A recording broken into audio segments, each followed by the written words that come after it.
Welcome everyone to the Astrological Overview 2021 with 25 of the world's most outstanding evolutionary astrologers. Held over 2 days, here's our schedule.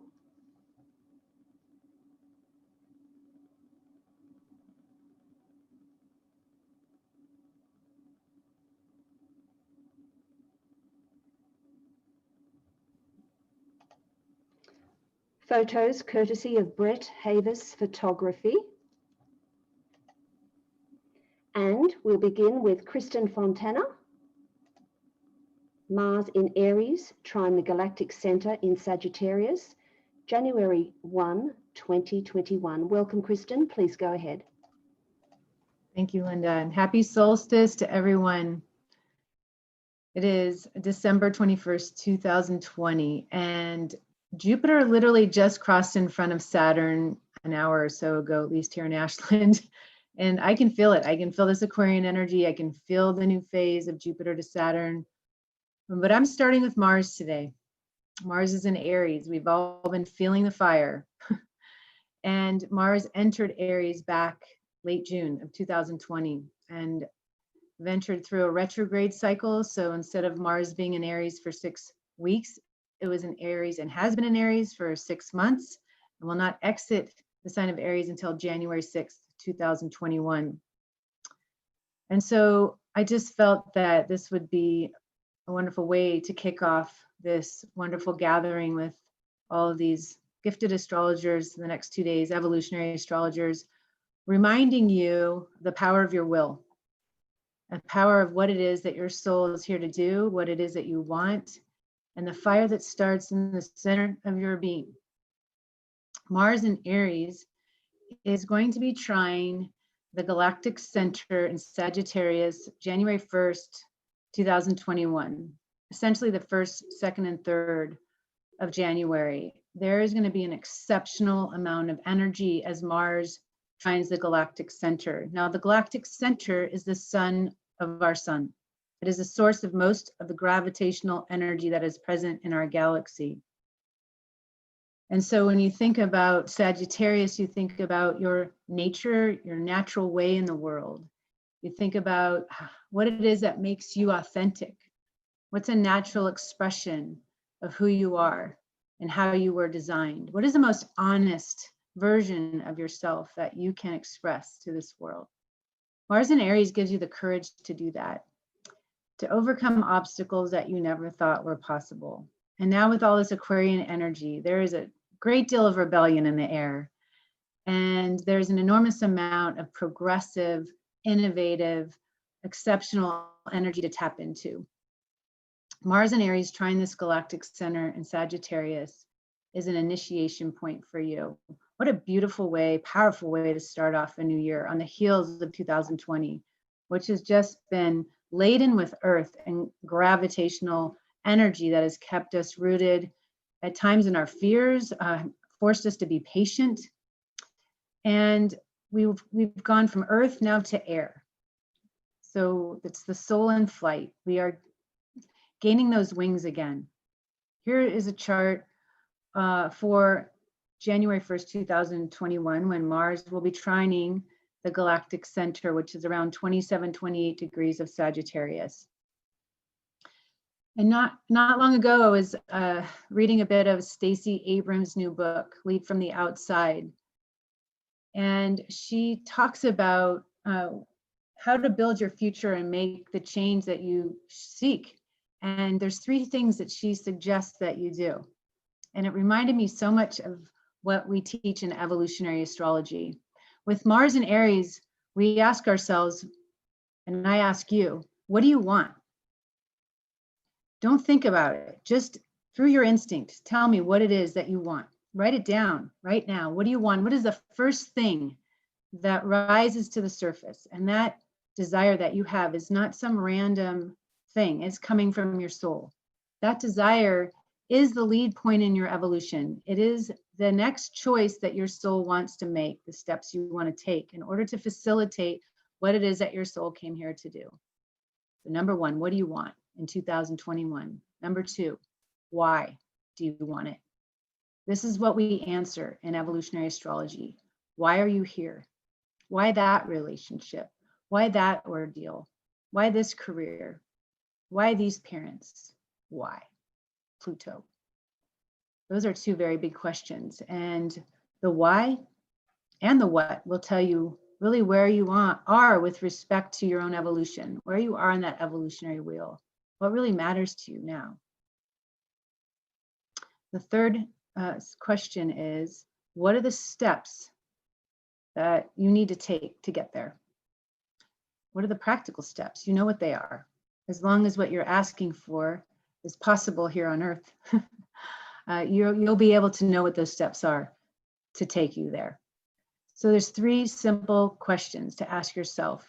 And today would be a beautiful day to journal, to be in ritual, or just to be quiet, light a candle on this solstice, to really envision what it is that you see for yourself in 2021, what you see for this planet in 2021. Just this morning, Helena Garcia, our fellow evolutionary astrologer, is very active on the message board. schoolofevolutionaryastrology.com is where our message board exists for those of you who are interested in checking it out and posting questions. And there's some questions that came up about the recent eclipse. But Helena shared this, and it was about the latest documentary that Dave and Attenborough gave and was a part of at 94 years old. So impressive. And it's called A Life on Our Planet. And he says this: I'm often asked, what's the one thing that would make a difference, really make a difference? I don't think there's one single thing. We all live such different lives, but there might be one approach that can make a very big difference indeed. I call it rewilding the world, rewilding the world.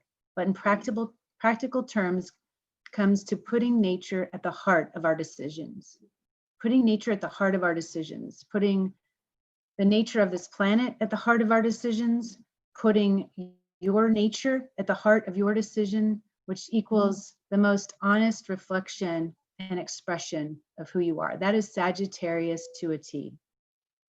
Rewilding the world, bringing it back to its natural wild ways, is really what we need to do for this planet, but also what we need to do as souls, what we would most enjoy to be able to do as souls, because it offers a kind of freedom that we all crave, that we all want, the freedom to be who we are in full.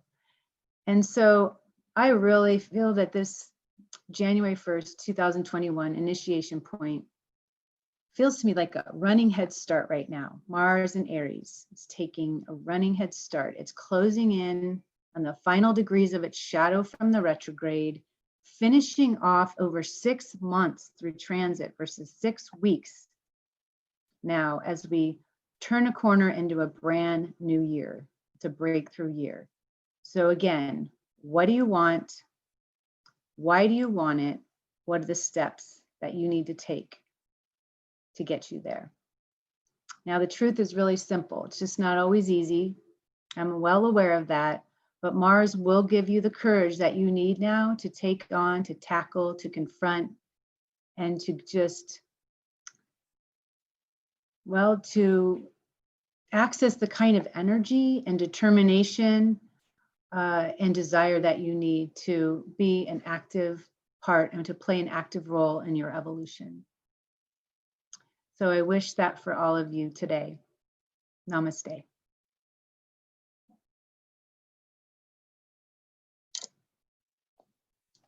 Thank you, Kristin.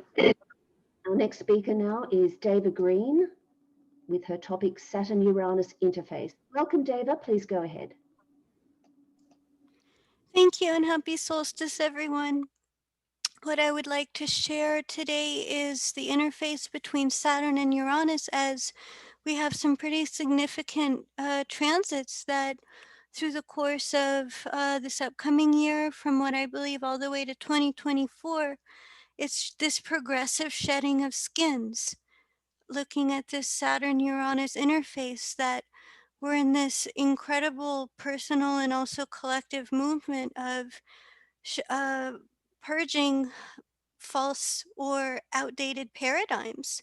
We've seen that in many ways in different countries, in different societies, that here in the US, it's rebuilding or restructuring around equality. It's coming up through racial equality, the square de Libra. But looking at this Saturn Uranus interface, it's how we're going to individuate and how we're going to liberate from aspects of ourselves personally and also within society or culture that are linked to this older paradigm. An older paradigm that's essentially structured around one being, that's the hierarchical paradigm.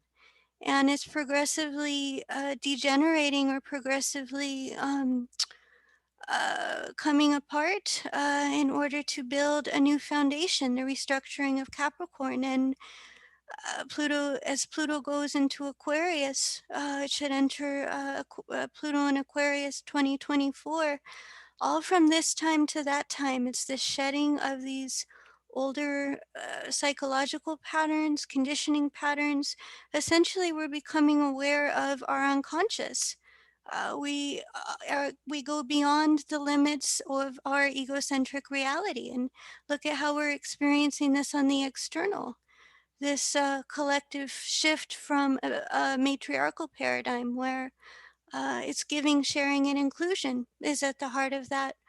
Um, is at the heart of that paradigm, and as we shift from Capricorn to Aquarius, the choice to unite around what's good for the collective, what's good for everybody, versus segmenting into these different groups. And it's so pivotal what's happening now in terms of the restructuring, the rebuilding that's happening with Saturn, and being able to being able to rebuild in a way to where we can decrease the amount of trauma that we're experiencing and accelerate our evolution collectively. Bonding through like-mindedness, that's also an aspect of Aquarius. So when we're looking at this Saturn-Uranus interface, we're really going through this process of deprogramming, of shedding of skins, of becoming aware of the nature of our conditioning, of what we need to transform in order to rebuild, align, come back to a model that is natural for us as a collective, that again, stemming from matriarchal times, it's coming back to a system or to a model that in our bones, many of us know is inherently right. In order for us to accelerate, in order for us to really move forward momentum into that into Aquarius in the best way it can be. So looking at the near future, looking at these transits, Pluto in Capricorn moving into Aquarius, and Jupiter, Saturn in Aquarius. It's really so much about how we're able to restructure ourselves as society and cultures that are uniting peoples everywhere. That's the 11th house, is uniting around collective need, whether that's rewilding, which is so fundamental to the restructuring that's paramount at this time, but going back to a system that's again natural. As Kristin was referencing the Sagittarius energy, the galactic center, it's a natural paradigm, giving, sharing, and inclusion versus versus exclusion. And as we do that, we can really tune into the best parts of the Aquarian energy: intelligence, liberation, deconditioning, uh, new advances in technology. All of these things are certainly possible for us in the upcoming future if we do that necessary Saturn work now. So we'll see this happening in our personal lives and also a society in terms of how we rebuild to make that interface. And many of us are feeling that Aquarian energy to rebel, to reject conditioning that no longer serves. So as this new year approaches and into the next future, um, I'm wishing all of us the best of this interface, the blessings of liberation. Namaste.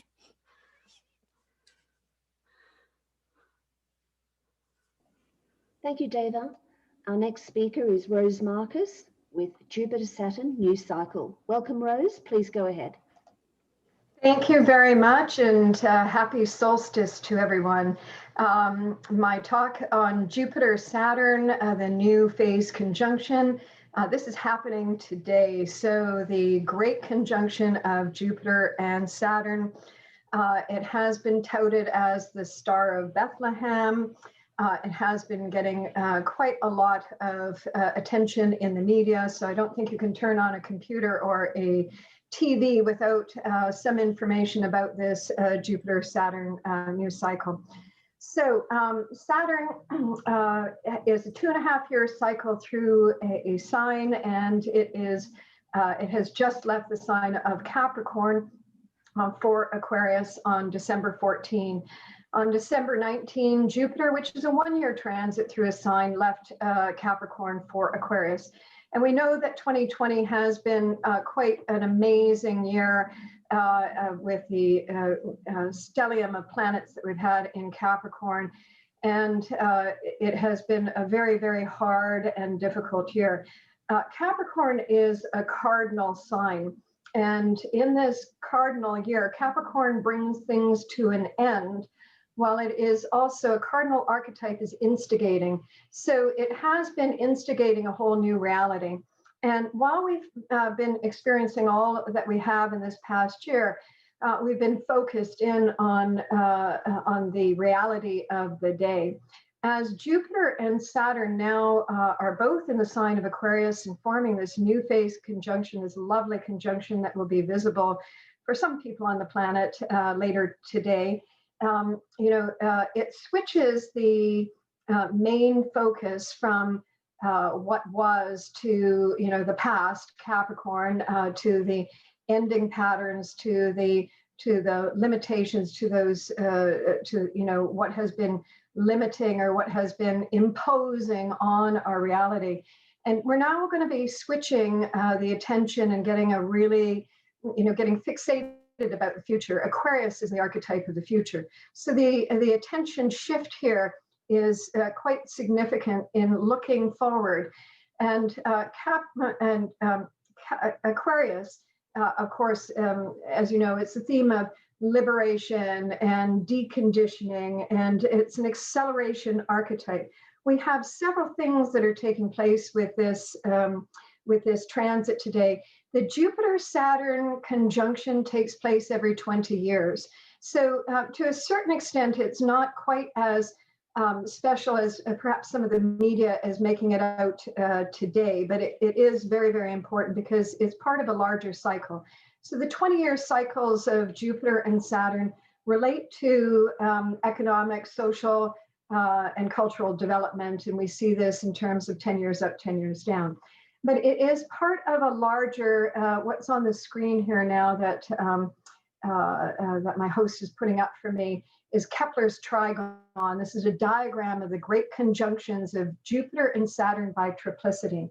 And Jupiter, Saturn, the great timekeepers of the great chronicators, they repeat their cycle in the elements in a trine pattern every 60 years. So they come together every 20 years to form a new phase.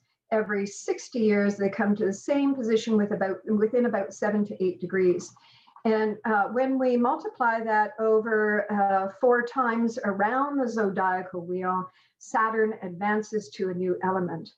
So this is what this diagram that Kepler did references here. Now that's very, very important because this particular Jupiter-Saturn, and it's just at 0.5 of Aquarius. So it is instigating a whole new 200-year cycle. It's actually a 240-year cycle with an overlap of about 60 years as the final way around the wheel kind of slips into another sign, as it did back in 1989 when it went into the sign of Libra. And, at the time of that conjunction was, a whole advance in terms of the World Wide Web and 24-hour news and sports channel, and there was a lot of social development at the time. So this pattern right now sets into play a historical era. It's a new era of social collective development. The previous cycles that were just coming out of the Earth cycle, which was an emphasis on material, industrial, structural development. It was all about automation and so forth.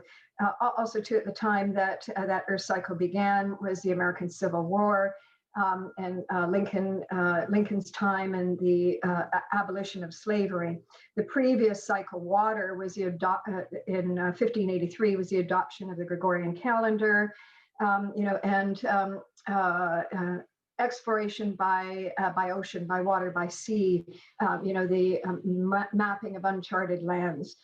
The last time Jupiter Saturn started the trigon in the element of air was the mid-1200s. So we're into a very important cycle here. Now, over a 2,400-year period, that also corresponds to the cycle of precession and the ages of man. So, there's quite, it's not only referencing this 240-year cycle that we're now entering into and relevant to an 800-year cycle, but it's also relevant to the transition of the ages, which is something that we have been moving through. The transition of the ages is a very, very, very, very long developmental phase of a shift. The Star of Bethlehem, when Jupiter and Saturn, when the Magi spotted the Jupiter-Saturn conjunction, that great conjunction, the sky was lit up by a few other things, Mars and a Venus retrograde and so on. But that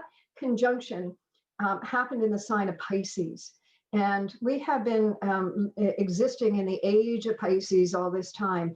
And as of this conjunction later today, it's the age of Aquarius. And the age of Aquarius has, kind of a few different titles that I give to it. The information technology age, the age of AI, I'm sorry, communication with the cosmos. This is colonization of space, and certainly climate change. So we see that how momentous that this particular cycle is. Now, when a new phase cycle starts, it is starting a whole new trajectory, but we need to get a little bit further down before we really see, what it is birthing. But suffice to say that, Saturn conditions all. So we have Saturn in the sign of Aquarius, which is crystallizing or making real the new reality, and it's a progressive piece of that. Jupiter in Aquarius, that can be a very buoyant archetype. It's a very inspired, creative archetype. The opportunity to create something new, to innovate, to move away from the conditionings of the past and to be able to entertain new prospects for the future. Certainly science and technology are on an accelerated trajectory right now to clean up our waters and clean up our land and clean up our climate and all of that kind of stuff. But I invite you right now, like watching the news the other day, and it was talking about all the losses, and all the losses. This Capricorn year has been very frightening. And many of us have ended up, the Jupiter in Aquarius is about many displaced peoples, that have lost their jobs or lost their homes and so on and so forth. But what I have to say is that when there is, so much that is disintegrating, so much loss that we have right now, I have to say it opens the door to great opportunity. And opportunity is an Aquarian theme. So we have to reinvent. And, there are so many potentials and prospects that we have not yet tapped into. The Jupiter-Saturn conjunction is helpful in that regard because it's a fixed air element. So in terms of fixed air, Aquarius is ideas and ideologies, and it's all of that conjuring that we do, but Saturn's going to give it structure and form. So you may be able to, in your own personal life, or I would hope that we as a collective as well too, are going to be able to put our special brands of genius to work, our inventiveness, our ingenuity together, and to come up with something absolutely fresh, because absolutely we need to exist on our planet in a new way from every living thing. And so long as we have this opportunity, I want to say that 2021, this Jupiter Saturn new phase is going to take us through the middle of 2022. And we're going to be in a rapid experiential track all the way till then. So it's time to experiment. It's a time to explore, and it's a time for taking risks. By the time we get to 2024, 2025, Jupiter and Saturn will be moving along to the next level up in terms of the development. But at this point, there is no better opportunity for you right now to disengage from the reality that no longer serves, the reality that doesn't supply you with enough juice to make you happy, to make you healthy, to make you well. And there's one other thing I want to say about that Jupiter-Saturn conjunction.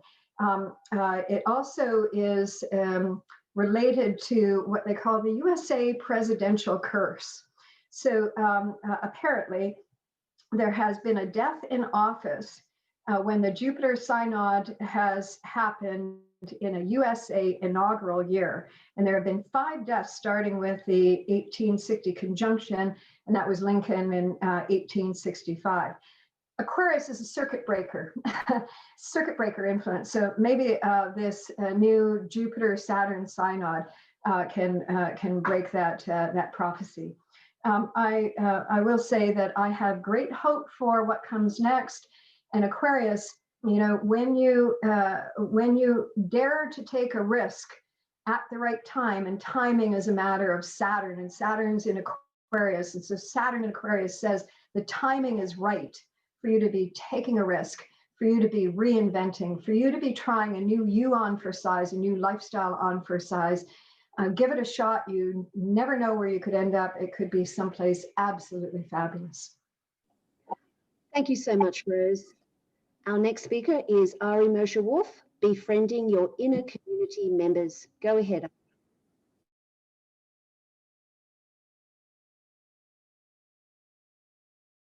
Unmute, please. Here we go. Can you hear me? Yes. Okay, great.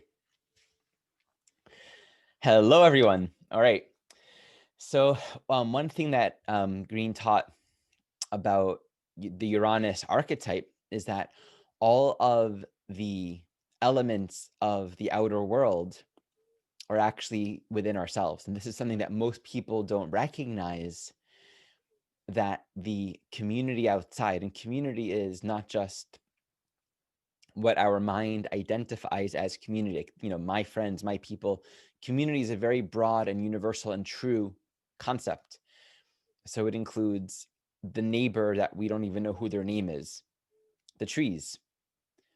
It includes the entirety of the environment within which we live. And on a much more spiritual level of understanding, community is an inherent truth to reality.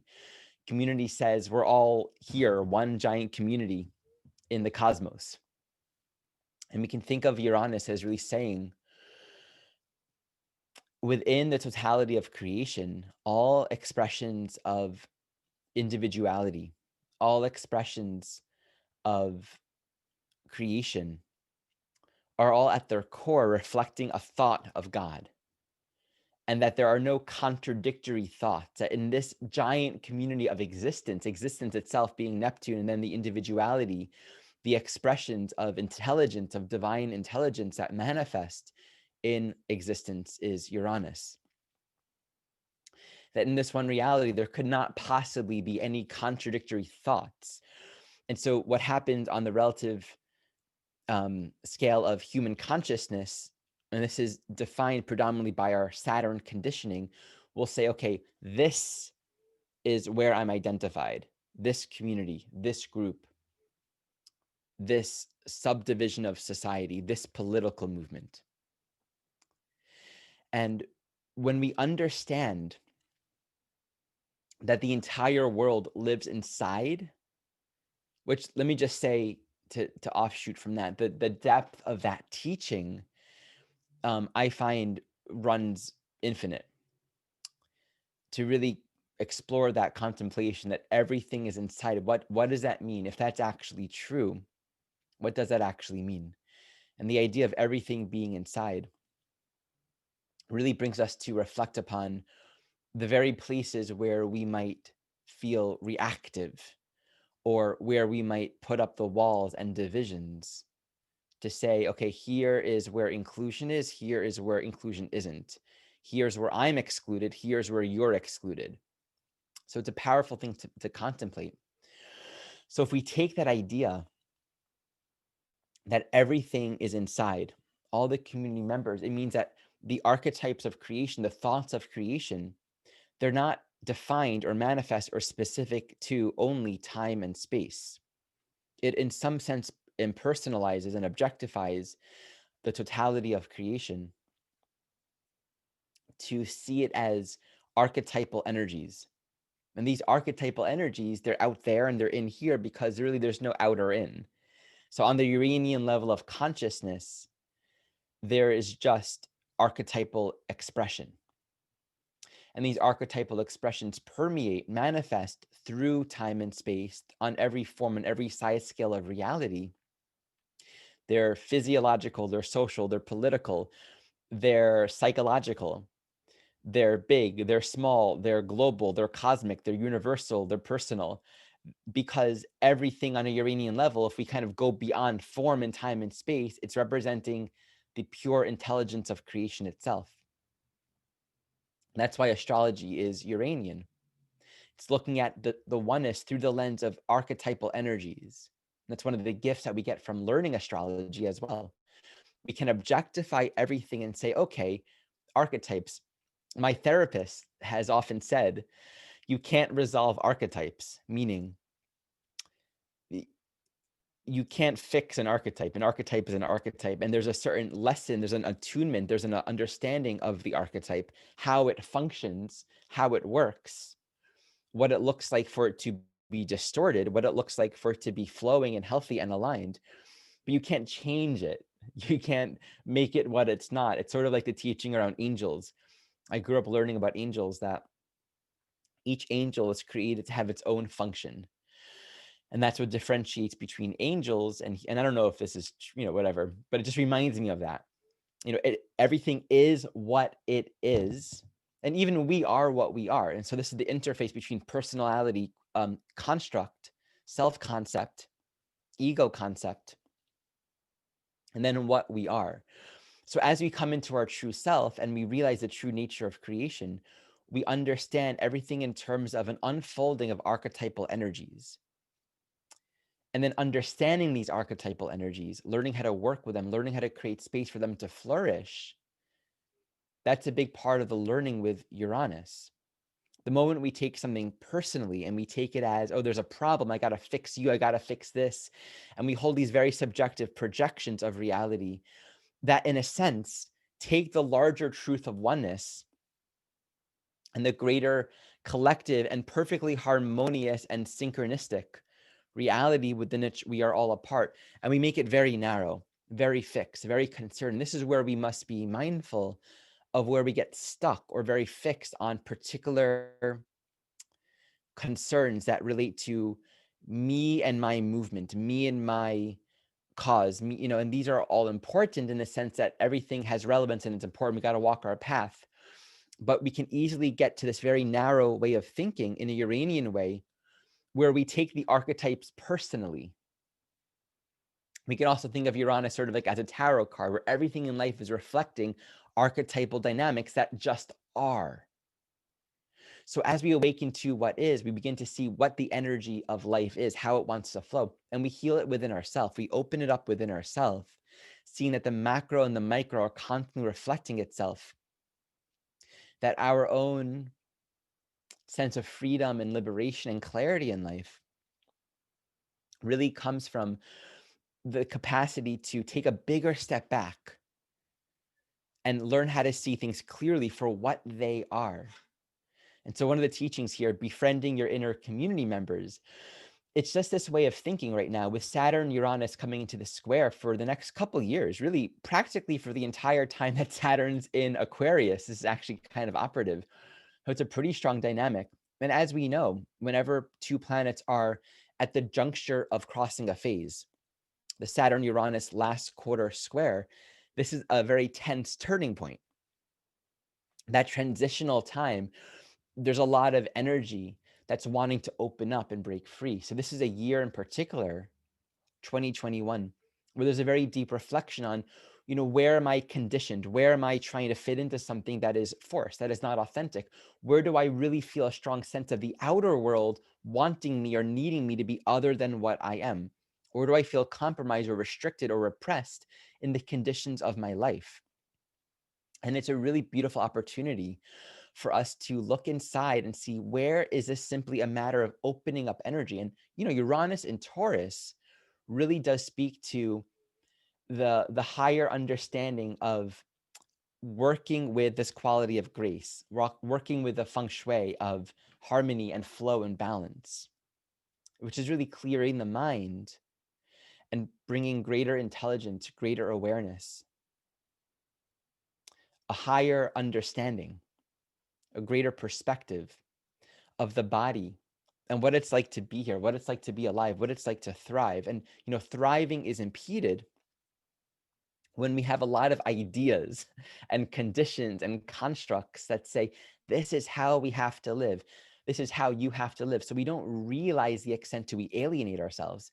There's a big invitation and opportunity in this coming year to explore this place of stability and ground and safety and security that actually can only come by freeing our mind of our restrictiveness, our judgment, our exclusionary thinking, be it projected on the outside or internalized as some sort of condition that we are carrying. I like to give the analogy here, and this is very good for Saturn Uranus.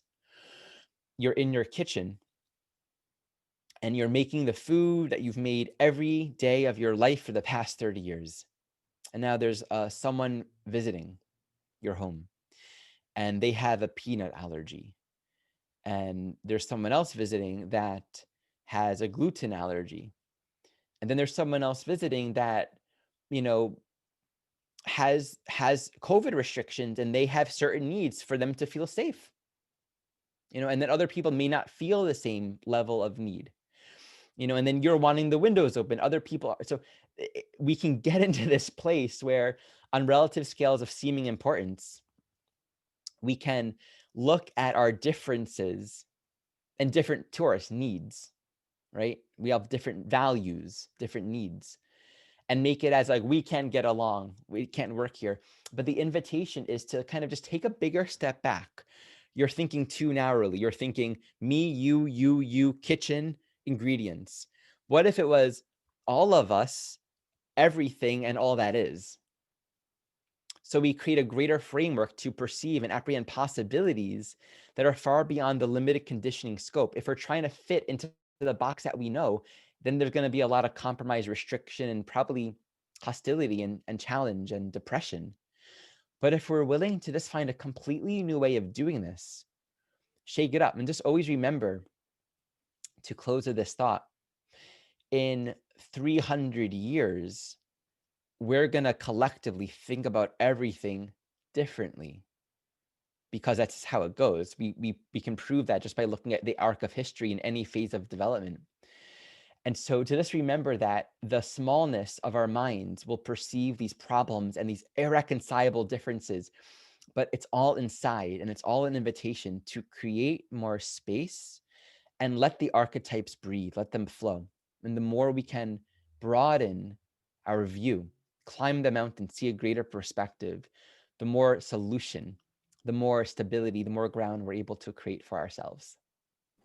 Thank you, Ari. Okay, next we have Patrick Chehab with Brahma Sukra, a recording. Okay. Hi there, Patrick. What exactly is Brahma Sukra? Brahma Sukra, to me, was a mantra that I received in meditation, meaning clear creation or bright creation or create clearly. You see, Brahma is the creative principle, and Sukra, from what I saw, is connected to the Venus principle, connected to even, you know, the morning star, Lucifer, clarity and brightness. And to me, it's connected with the ongoing events that we're living right now. The world changes, and what is necessary to navigate through these changes in a constructive way. When I say the changes, I mean the social changes, the crises that we're going through now collectively. Right. And so how would you connect this to astrology or even to EA? Well, astrologically, we already spoke about it before, but the new cycle of Pluto conjunct its own south node, right? Making a new phase conjunction in Capricorn. Yes. Which, you know, which as we spoke about before, it's correlating with the new social structure on the deeper level, on the, you know, a new economic system, basically. Right. So, amongst other things, of course, but it will be connected to a new structure on the world, and with a new economic system and a new political system and a new energy system, let's say. Right, absolutely. So what do you think will happen in 2021 in the context of the emerging new order? Well, right now we're going to have, relative to Pluto and its own south node, we also have Saturn, which rules that south node and rules that Pluto, which everybody knows will be conjunct Jupiter in a new phase conjunction, right? Yeah. In Aquarius, at the first degree of Aquarius, initiating a new cycle of conjunctions of Jupiter and Saturn. So this is going to be very big because it's also relative to that Pluto south node. This is going to change everything, you know, in our world, from the way that we deal with business, the way that we interact with each other, the way that the whole system operates. You know, it's like a whole makeover, and this will be within the context of something that's happening with the World Economic Forum, which is called the Great Reset, which many political leaders are using this as an opportunity to make this shift, to make the structural change. And as we've already seen it with moving online and more digitization of everything, this will continue. This will be the trend. And relative to, you know, certain major transits like Saturn square Uranus, for example, Saturn in Aquarius squaring Uranus in Taurus, we can see possible food supply disruptions, groups of people getting hit hard by the economy, by the lockdown measures, for example. And it can actually mean hunger, you know, people going hungry and having a very difficult time surviving. This will be a big theme for 2021. Sorry, thank you. So in terms of Brahma Sukra, which means clearness or clarity, what does the Jupiter-Saturn conjunction mean to you? Well, right now we have Neptune square the nodes, right? Yeah. The nodal axis being in you know, Sagittarius, the south node, and the north node in Gemini. And Neptune, we know, is the planet of confusion and deception. And, well, that's where clarity comes in, right? When you're in the fog, when you're in the haze, we need to be clear. We need to be aware of what we believe. We need to be aware of where we're going collectively. We need to be within the context of Pluto and Capricorn on its south node. Fundamentally, we need to be self-responsible. Right. Fundamentally, it's that. But there is a confusion, you see, there is a lack of clarity. There's an excess of information, of fake news, of whatever you want to call it, double fake news, you know, where real news is fake news and fake news, you know, nobody knows what to believe, right? Yeah. in contrast to that, you know, hazy, foggy kind of energy, what about Saturn and Jupiter in Aquarius, which is about awakening and illumination and revelation?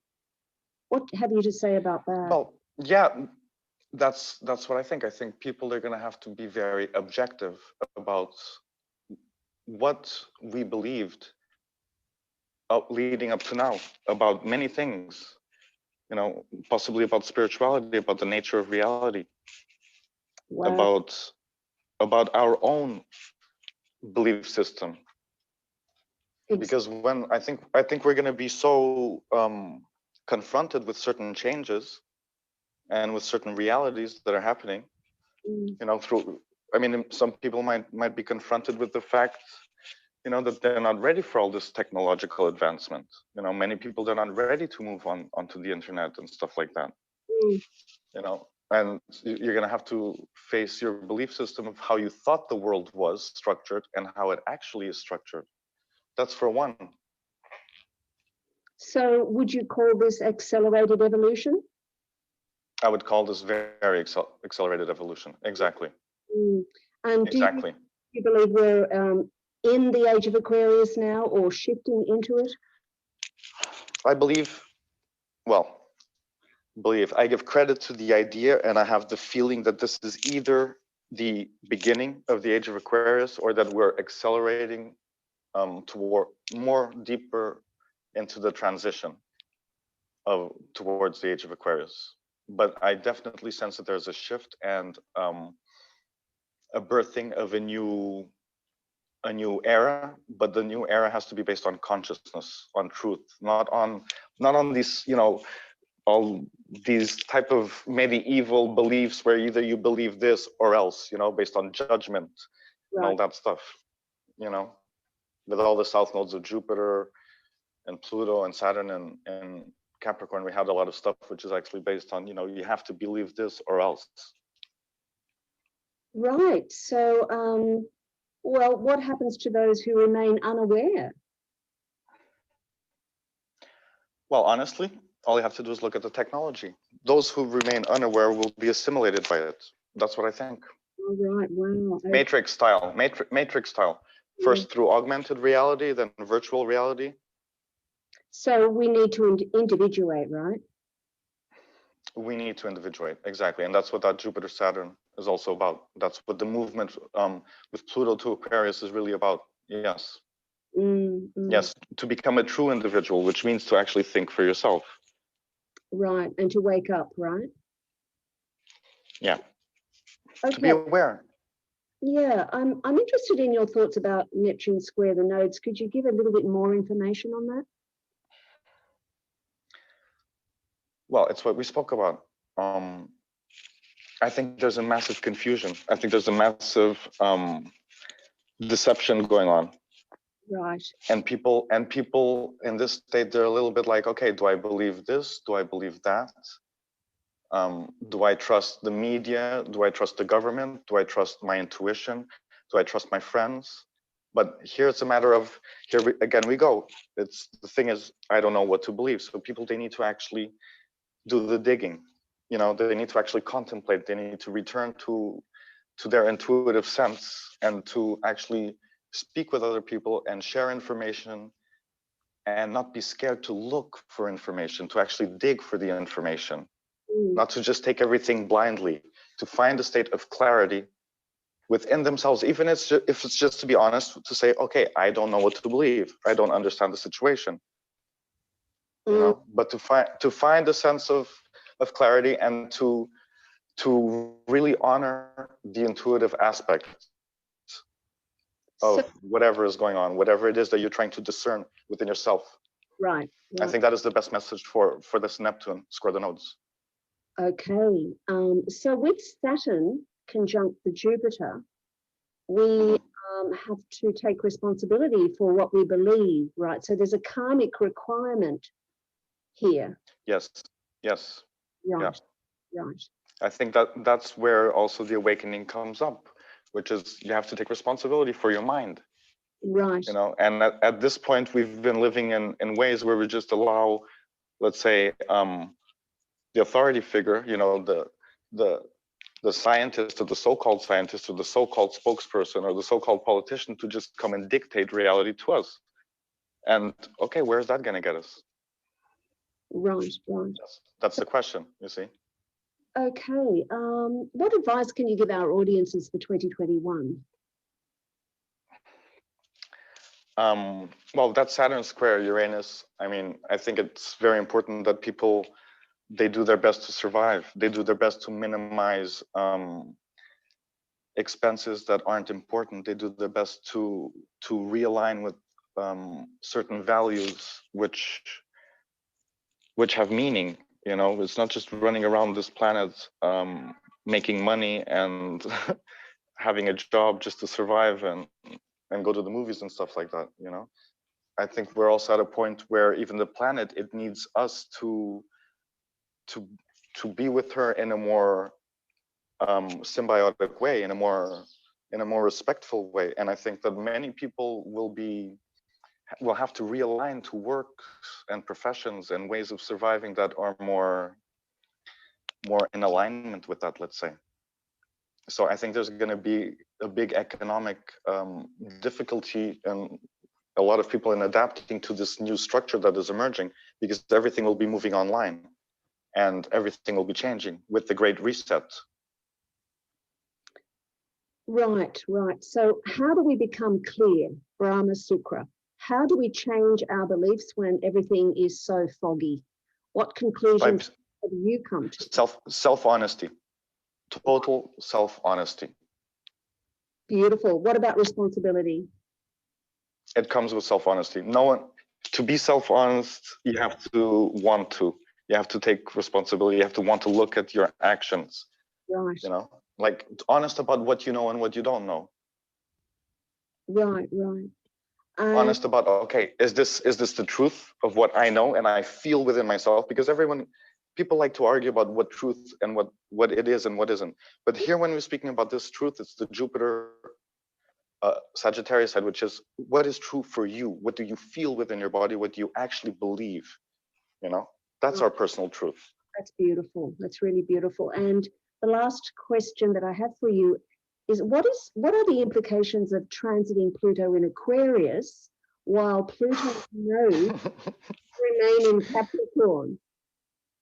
Well, that's the thing. The Pluto transit will always be relative to its own south node, right? And as we spoke about the south node in Capricorn, it's been there for thousands of years. It's, you know, the domination of the earth through groups of people, the power structures and all of that.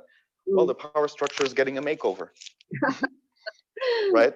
I mean, yeah, Pluto in Aquarius, for me, it's going to be a mix of a few things. One of it, I mean, here we will see with the Jupiter Saturn a huge technological push between now and 2024, 2025, when Pluto enters Aquarius. And when it actually enters Aquarius, I think we will see a huge mix emerging between man and the machine, man and the internet. So from a collective point of view, I think there will be an evolutionary point of view. I think there will need to be a split, a real awakening where people say, okay, is this what we want? You know, do we want to live in the matrix? And then you'll have a split of people who say, hang on, we want to return to the values that we know. You know, we want to be free individuals. We want all of those things that, you know, humanity is based upon. Right, the natural. So I think that there will, yeah. Yeah, I think that there will be this interaction between these two dynamics building up now until Pluto in Aquarius. And that's the thing, there will be an attempt and a move towards merging with the internet and with AI and the machine. And there will be also a huge desire for people to simply liberate spiritually. And there will be huge rebellion also. Okay, well, Patrick, thank you very much. Okay. Okay, our next speaker is Nia Boaz Fyler with Saturn Uranus Historical Cycles. Go ahead, Nia. Hello, everybody, and thank you for being here, and thank you for inviting me, Linda. It is just after 11 p.m. here, and I've had a long day, so I'm going to keep it as short and sweet as I can. And what I wanted to talk to you about, because I imagined that many of you already heard and already read and have talked about with your peers about that Saturn square Uranus coming up at 2021. So what I want to talk about is first and foremost the historical symbolism that we encounter with these squares in the past, and particularly when they were in the same signs. So just to get things clear, this square occurs around every 20 years for about 3 years, on and off. The beginning and the end of the cycle are of importance as an inception point and end point for the whole cycle. It takes around 45 years. This cycle particularly began in 1988 and is going to end in 2032. And we would look at the inception point and ending point. Interestingly enough, it has begun in the 27th degree of Sagittarius, and it will end in the 27th degree of Gemini, pretty much like the nodes are right now in the same signs, however. And it talks about a process, a collective process. And for me, and I've heard a lot of the symbolism that's been talked about here, about Sagittarius and Gemini, and I think that something that hasn't been spoken about and that is of importance to this cycle is reining in that loose energy of expansion that is brought on with Sagittarius. If we look at the late 80s, it was a time which, I'm sorry, can you move it back? Don't move the slide yet, please, Linda. The time of the late 80s was a time of great economic change, and economy was the #1 priority in the world. There was a boom, okay, of business-oriented, capitalist, liberal thinking. If you weren't there, you weren't in the game. And there's a need to upgrade and integrate newer paradigms that, as previous speakers talked about, is about our integration with our surroundings, Gemini. Not being, disconnected from that society, but actually integrating and interacting with it and making it more modern, upgrading and updating our paradigms. I want to specifically look at the time in history, and it happened just one time in the last 1,000 years. Well, actually 2 times in the last 100 years, separated by 100 years apart, when Uranus was in Taurus, squaring Saturn in Aquarius, and that happened once between the 1430s and 33, and then again about 100 years later, the 1500s, in the 21 to 23. How long does this go to? Sorry? I'm just going to stay on it till I'm done. It's going to be another Could you please hour. mute yourself? Thank you.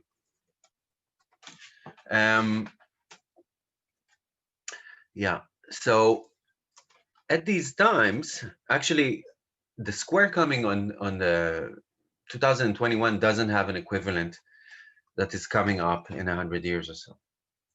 These squares have always talked about progress versus stability. The future versus the past, the new versus the old, civic society versus governance and rule of law, independent freedoms versus communal order, radical thought and radicalism versus consensual thinking. It's always about the pressing need. There's a pressing need that rises as this square evolves to step forward and upgrade human conditions. It is about, like the previous speaker said, taking personal responsibility and upgrading our personal responsibility, both as individuals and as a society. And it always causes, because of that, civil protests and unrest. It's always about the forward movement of the structures of society and civilization as a result of that change and innovation. And therefore, it brings about systemic instability, changes in the structures of society, and so financial instability. It involves the pressing for more personal freedom from the ruling system, whether that's majesty or autocracy, or later on fascist movements or democratic ones.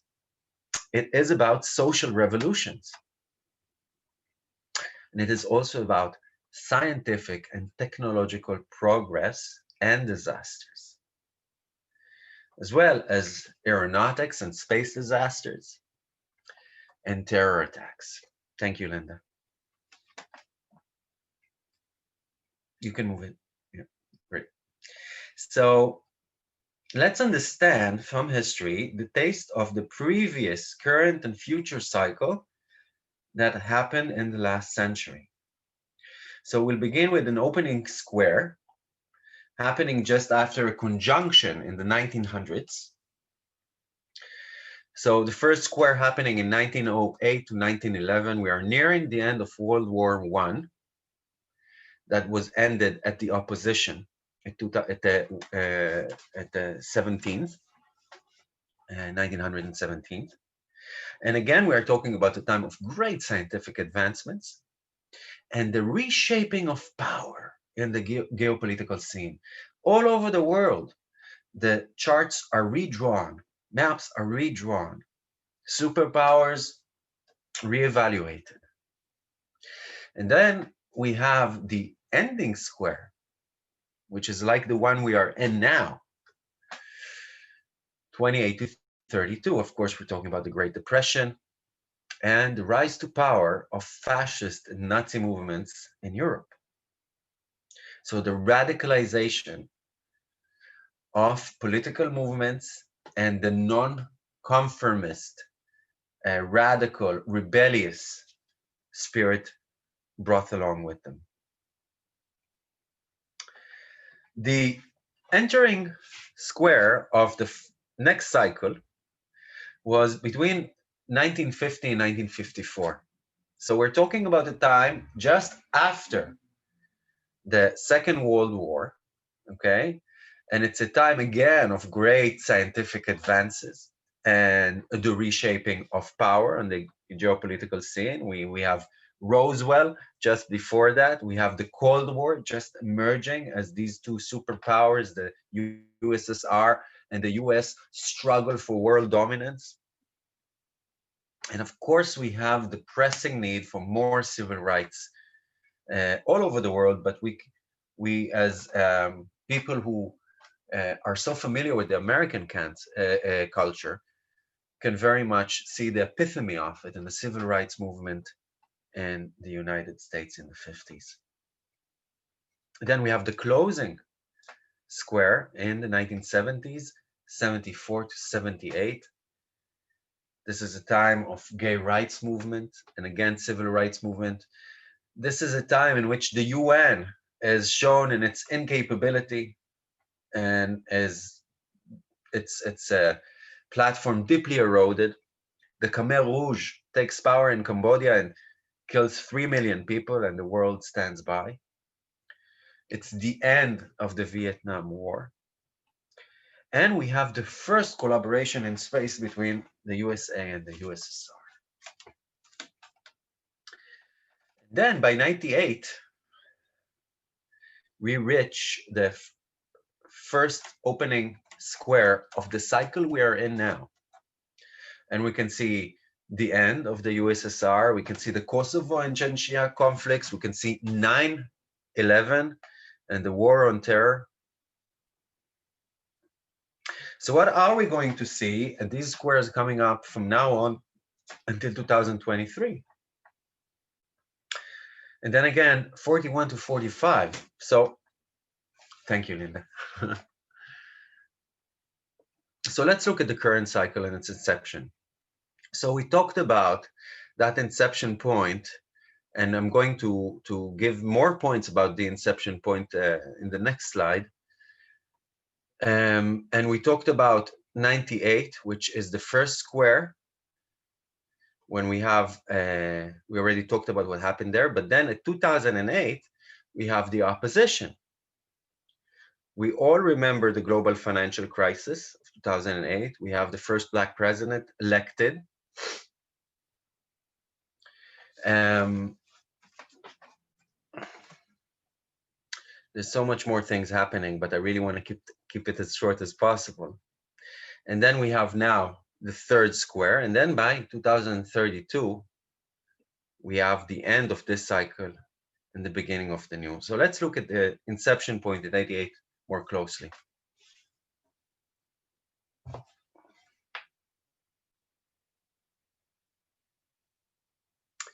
So what happened in 1988? We had just before 98, 97, Black Monday, the stocks market. We had the formation of Al-Qaeda by Bin Laden. We had the election of Mikhail Gorbachev as a premier of the USSR, and his idea of glasnost, of openness to the West, that led to the fall of the Berlin Wall and the end of the Cold War and the first nuclear disarmament agreement between the US and the USSR. I remember Reagan and Gorbachev shaking hands. I also remember the squashing of the Chinese communist regime of democratic protesters in Tiananmen Square. We had the Chernobyl disaster just 2 years later, and still very much the radiation and pollution were spreading around the world in 98. And we had a lot of airplane-related trouble. The Lockerbie disaster, the hijack of Kuwait Airways Flight 422, Iran Air Flight 655 was shot down by the US mistakenly, the Ramstein airbase disaster involving 3 different jets falling into the crowd and killing people and blowing up. Yeah, and more of sorts. And we can expect all of these kinds of energies to come back. Can you move the slide, please, Linda? Thank you. So let's look for a second on that 1430 and 1521 cycle and symbolism. So at the 1400s and the 30s, we have the big saga of the martyrdom of Joan of Arc. Here is a young, rebellious, spiritual leader that rebels against consensual law and you know, the way of thinking and acting, and actually takes upon her many roles that were taken only by men up to that time. From military leader, also dressing as a man, and actually being accused of cross-dressing,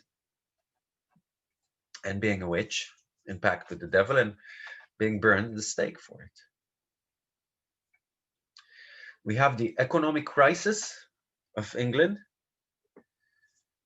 in these years, caused by the double coronation of King John, 10 years old, as the King of France, not only the King of England. This one is important. We have the invention of the movable type printing press by Gutenberg. This was extraordinary because that literally meant that manuscripts could no longer get lost. They could be printed everywhere in many copies, and the information starts to be recorded and kept for further generations. This is the rising of literacy, of the book, of information as a means of power. And just 100 years later, Martin Luther, when he gets excommunicated from the Catholic Church and he establishes the Reformation movement and the Protestant Church after the dominance of 1,500 years of the Catholic Pope. He utilizes Gutenberg's idea and machine to make sure everybody knows about this new movement, this new spiritual movement. Spanish conquistador Cortez lands his expedition force in 1519 in Mexico, and by 21, the great city of Tenochtitlan, estimated to be the home of 250,000 people, is completely destroyed. September 8, 1522, Magellan completed the first circumnavigation of the Earth and died shortly after. And Portuguese seafarer discovers Australia 250 years before Cook. This is all from a beautiful article by David Coleman called Journeys in Astrolight. You have the link right there if you want to read more about it. So what can we expect? First of all, as previous speakers said, I'm saying it again, it's a turning point in human history. Unfortunately, we can expect the crushing of new leaders and new movements by old systems and old leaders, or at least their advent will to do so. We can see the rising of great figures whose name, whose undertaking is going to be known not only for 100 years, but for many centuries. Much like Joan of Arc and Magellan and so forth, Gutenberg. Their name will live on. We can expect new science and technology that bring us further than ever into space, exploring new horizons. We can imagine that a new spiritual paradigm is going to grow tremendously in strength and indeed battle with the domineering spiritual paradigm. We can see much more radicalization and protests over the next few years when these squares are there. And we can expect the integration of human and technology because of a necessity. Think of COVID, okay?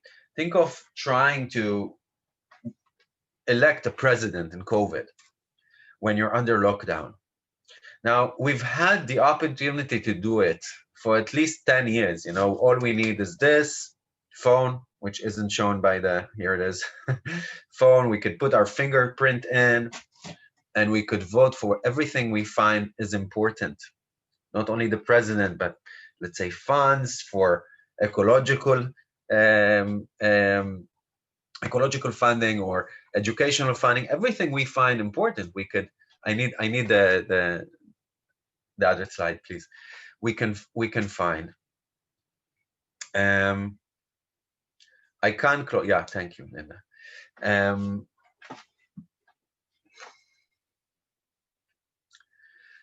We can see more radicals with a very different way of thinking than our own about society rising up. New terrorists, unfortunately, new kinds of terror. So that I was in the integration of human and technology, bringing us further into a symbiotic existence, not only with nature, but with technology. The evolving of a global hive mind of humanity and the strengthening of it. And we can see the struggle between globalization and global civic society versus nationalism and the rule of national governments. We will see the evolving of farming, of land, of economic, money, resources handling capabilities as a result of that crisis and that lack and that lessening that we will feel because of Saturn. And I believe that because of technological advancements and psychological advancements, we will find out very soon that we're not alone in the universe. UFO and ET new revelations are on the horizon that will change the way we see the universe and our place in it.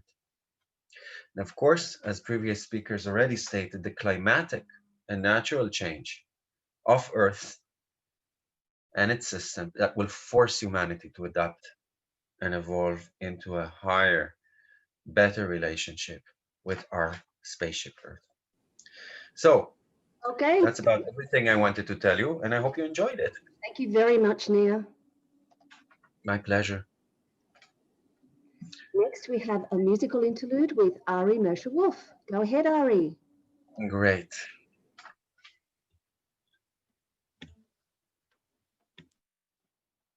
All right. Hello, everyone. How's the sound? It's a bit Working out good? It's a bit echoey. Test it all together. Good balance? Yeah, that's fine. It's fine. Fine is good. I mean, Fine is fine. it sounds good to me. This song is about the awakening of the universe within.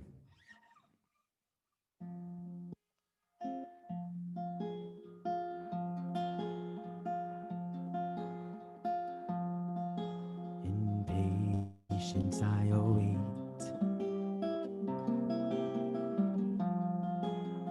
I anticipate. The universe opening within me. Oh, oh, oh, oh. In beauty I arrive. This moment I abide. As the universe is opening within me. Oh, oh, oh, oh. Opening within me. Oh, oh, oh, oh. The splendor of my destiny. Na na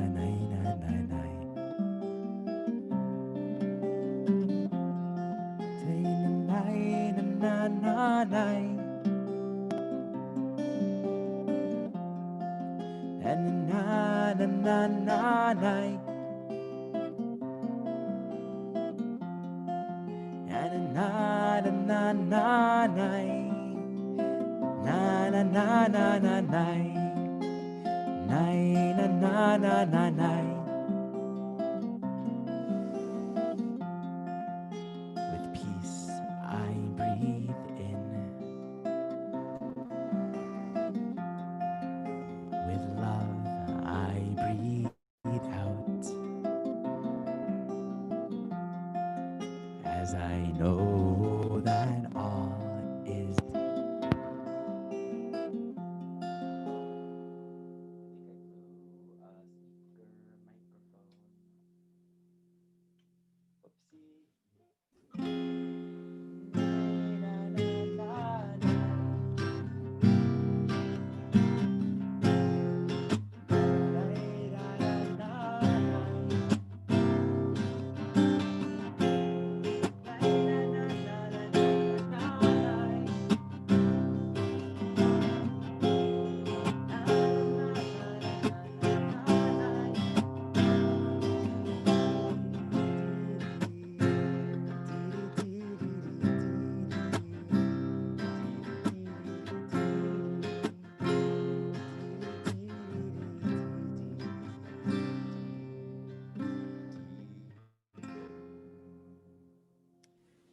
I Thank just you. broke one of my microphones, but we'll see. Thank you, everyone.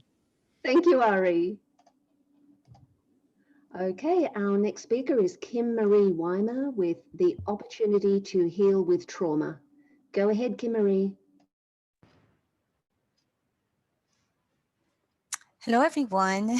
Thank you, Linda. Thank you, EA Zoom, and everyone who is attending live, watching later. I have a few simple thoughts just to help bring us more aware and conscious of how trauma affects all of our lives.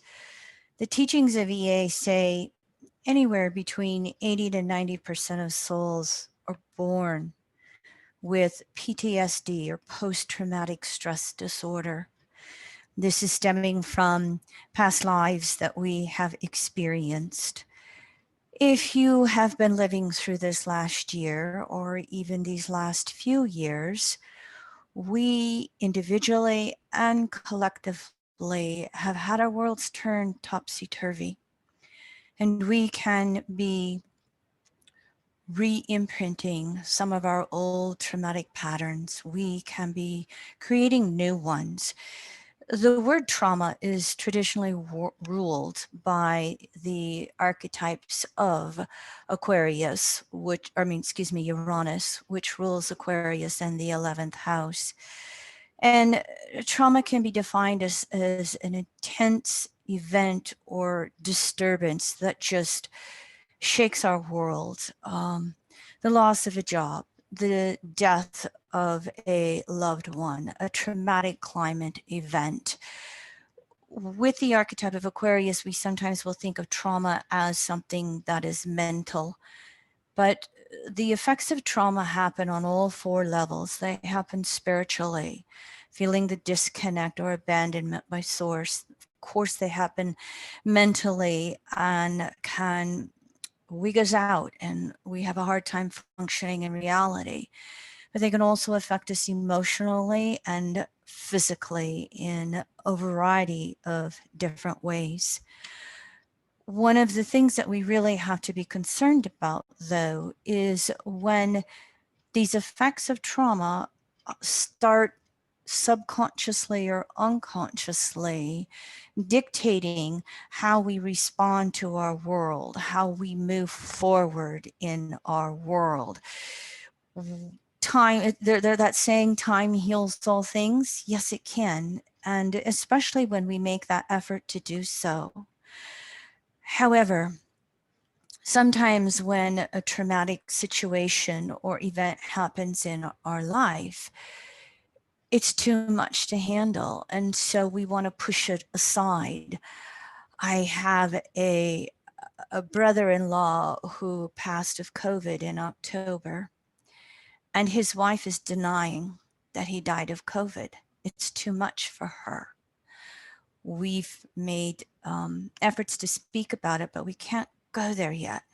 Stay tuned. I will continue making an effort to help her heal in that area. But it's just an example of where we will sometimes turn away from the suffering and sadness and the intensity of events. As we are looking at Jupiter and Saturn moving into Aquarius, Jupiter 21, Saturn 21, 22. And of course, we're celebrating the initiation of their new 20-year cycle right now. These two planets are really bringing us an opportunity to become conscious of whatever it is in our world that is hurting us, whatever it is that is too much, too intense. I can't look at it. I don't know how I'm going to feed my children in the next month or pay my rent, etc. We probably are all familiar with these examples. As Jupiter and Saturn work in tandem for a couple of years through the archetype of Aquarius, yes, we can go into all these distortions I've just described, but we also have that opportunity with Jupiter of waking up and being able to look at things from that more detached, broader perspective, as we say, with the Aquarian archetype. And Jupiter can allow us to look at the trauma, the pain, understand it broader, and then work our way through healing it. And Saturn will be working with Jupiter and waking us up, or the opportunity to do so, and then create a new reality for ourselves. These planets, if we want to look at healing, we want to be able to be open and include not only alternative work, say past life regression therapy or shamanic ceremonies or talking with friends. We also, though, want to be able to include more traditional therapies, the classic talk therapies, universal health care, maybe in the United States or worldwide, that really includes emotional and mental health care along or beyond more than just taking care of our physical bodies. The opportunities are there to expand our awareness and create new healing facilities in so many, many ways. It behooves all of us to want to become active in those areas, however we feel led to do it for ourselves personally, and however we feel led to do it in whatever communities we choose to participate in. Now, Jupiter's going to make one last quarter square to Uranus and Taurus, early January 21. Saturn will make the three of them, as you have heard, to Uranus and Taurus throughout 21 as well. The 270-degree last quarter square is a crisis in consciousness. Just think about that phrase, a crisis in consciousness. What are we going to choose to be conscious of? How well can we expand our circle beyond the immediacy of our world? You know, here in the United States, there's just a numbness with 300,000 deaths or 2,500, 3,000 deaths of COVID in a day. Our human psyche is almost wired in many regards, and a lot of this stems from patriarchal distortions over many thousands of years recently. But our human psyche has almost become wired that when it becomes too much pain, when it becomes too much death and dying, too much war, too much climate change events, whatever it is, we go numb, check out, do that Saturn suppression. Well, these last quarter squares, especially between Uranus and Saturn, they're not going to let us suppress. They are going to ask and force us to be aware. Awareness is our theme, or one of those themes for next year. It relates to consciousness. What are we aware of in our world? And how does that affect how our own consciousness and our psyche operates in this world? If you want to move forward, you want to say, what can I understand? What can I be aware of? How can my consciousness be a part of creating a movement forward? Aquarian energy has a tendency to feel like it speeds up time. It feels like things happen faster than we can handle. And as we go through all these Aquarian lightning bolts and wake-up calls, what are we going to do with this consciousness? What are we going to do with what we're aware of? How do we choose to move forward? In evolutionary astrology, we take what we call natural law, which is those universal spiritual principles that are always timeless. We succinct that down into the phrase of giving, sharing, and including. This contrasts with the distortions that we have created on this planet as humans. Call it the patriarchal distortions in EA, but it boils down to this phrase of taking, hoarding, and excluding. all you've got to do is look around you and you can see the wealth inequalities that Uranus and Taurus will hopefully be shaking up. But you can look at these two phrases, giving, sharing, and including, versus taking, hoarding, and excluding. And whatever is going on in your world, you can say, how do I choose to go forward in my actions as I am healing? So I have much more that I'd like to say, but I just want this to be an introductory subject, a theme, and I will expand upon this with EA Zoom early this next year and give us more to work with, more details, more thoughts. What I would like to leave you with, though, is two mantras, and both of these are question marks. And this can be almost your direct inspiration from source to whatever ways you want to recognize it. These are my Neptune and Pisces mantras. What would you have me know, source? What would you have me do, source? Thank you. Thank you so much, Kim Marie. Okay, our next speaker is Lesley Francis with Jupiter, Neptune, and the nodes crossing the threshold. Lesley, please unmute and go ahead. Hi, everyone. Okay, happy to be involved in this. And today I want to talk about, as it says on the screen, Jupiter, Neptune, and the nodes crossing the threshold. So of course we know that 2020 has been, well, I don't know that there are enough adjectives to describe what this year has been like.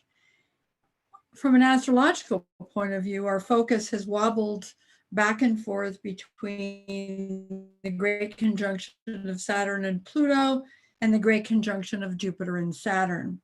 We're now a little over 3 hours into that great conjunction, and a lot has been postulated, thought, expounded on, and talked about this to the point where we think we've examined every nook and cranny of its potential and its shadow, because as much as this is an initiation and a new beginning, there is, we cannot draw a line between the past, the present, and the future.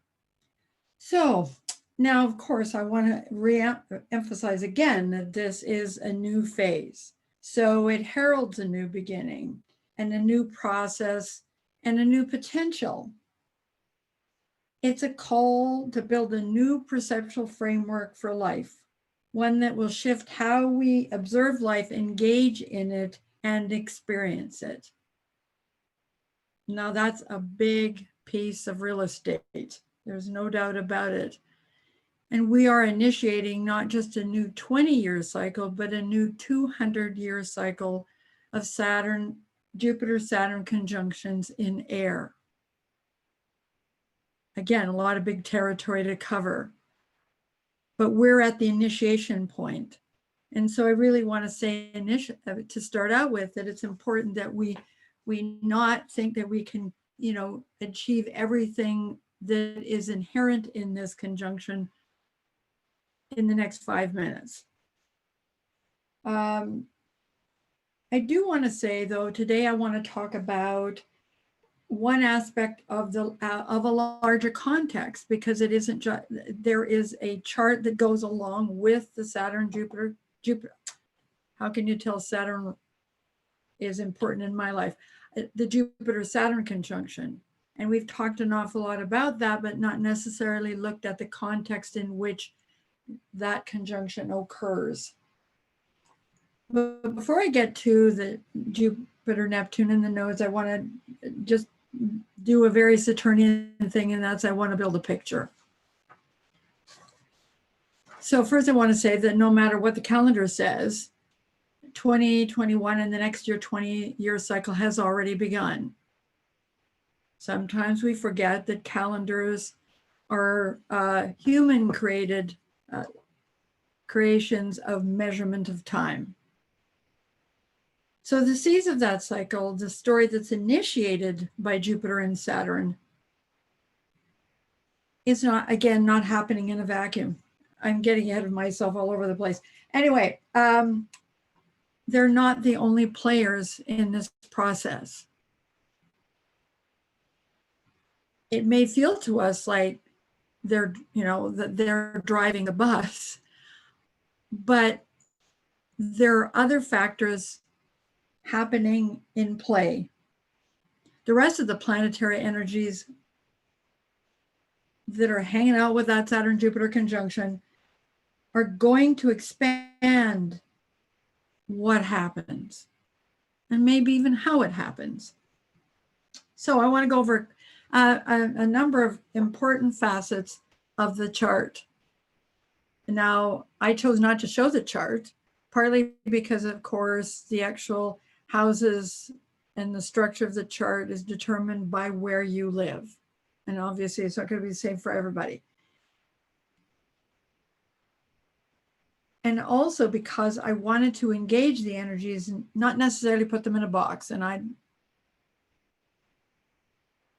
And sometimes putting things in the chart and we get all focused on where the action is taking place tends to, take us away from what those energies actually are. So the sun's at 0 degrees of Capricorn, critical degree. The potential for a new structure emerges. Current structures hit a critical mass. And the sun is applying to a semi-sextile to the Jupiter-Saturn conjunction.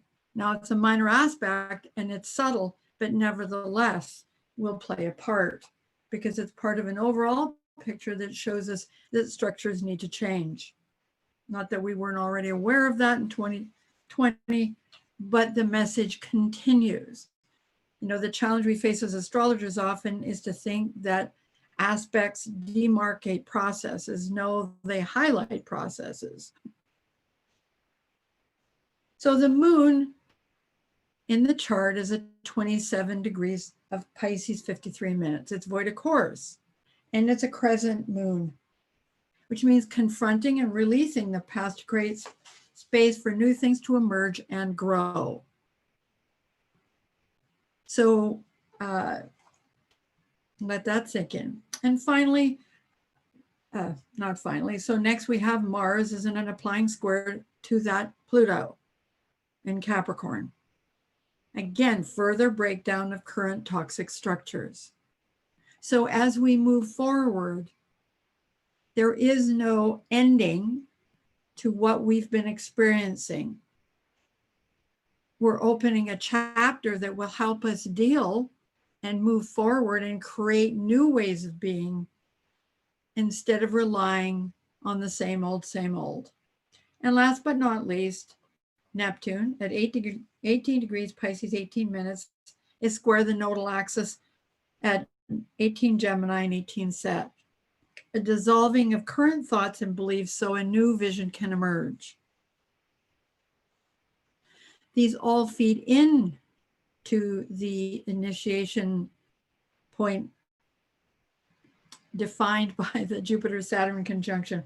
My apologies. My brain is short-circuiting. Anyway, so what I wanted to say is that the Jupiter-Saturn conjunction really reminds me of the Hermit card in the tarot. Together, they are the man holding the light in the darkness, walking a path knowing full well they don't know where they're going. They're at the threshold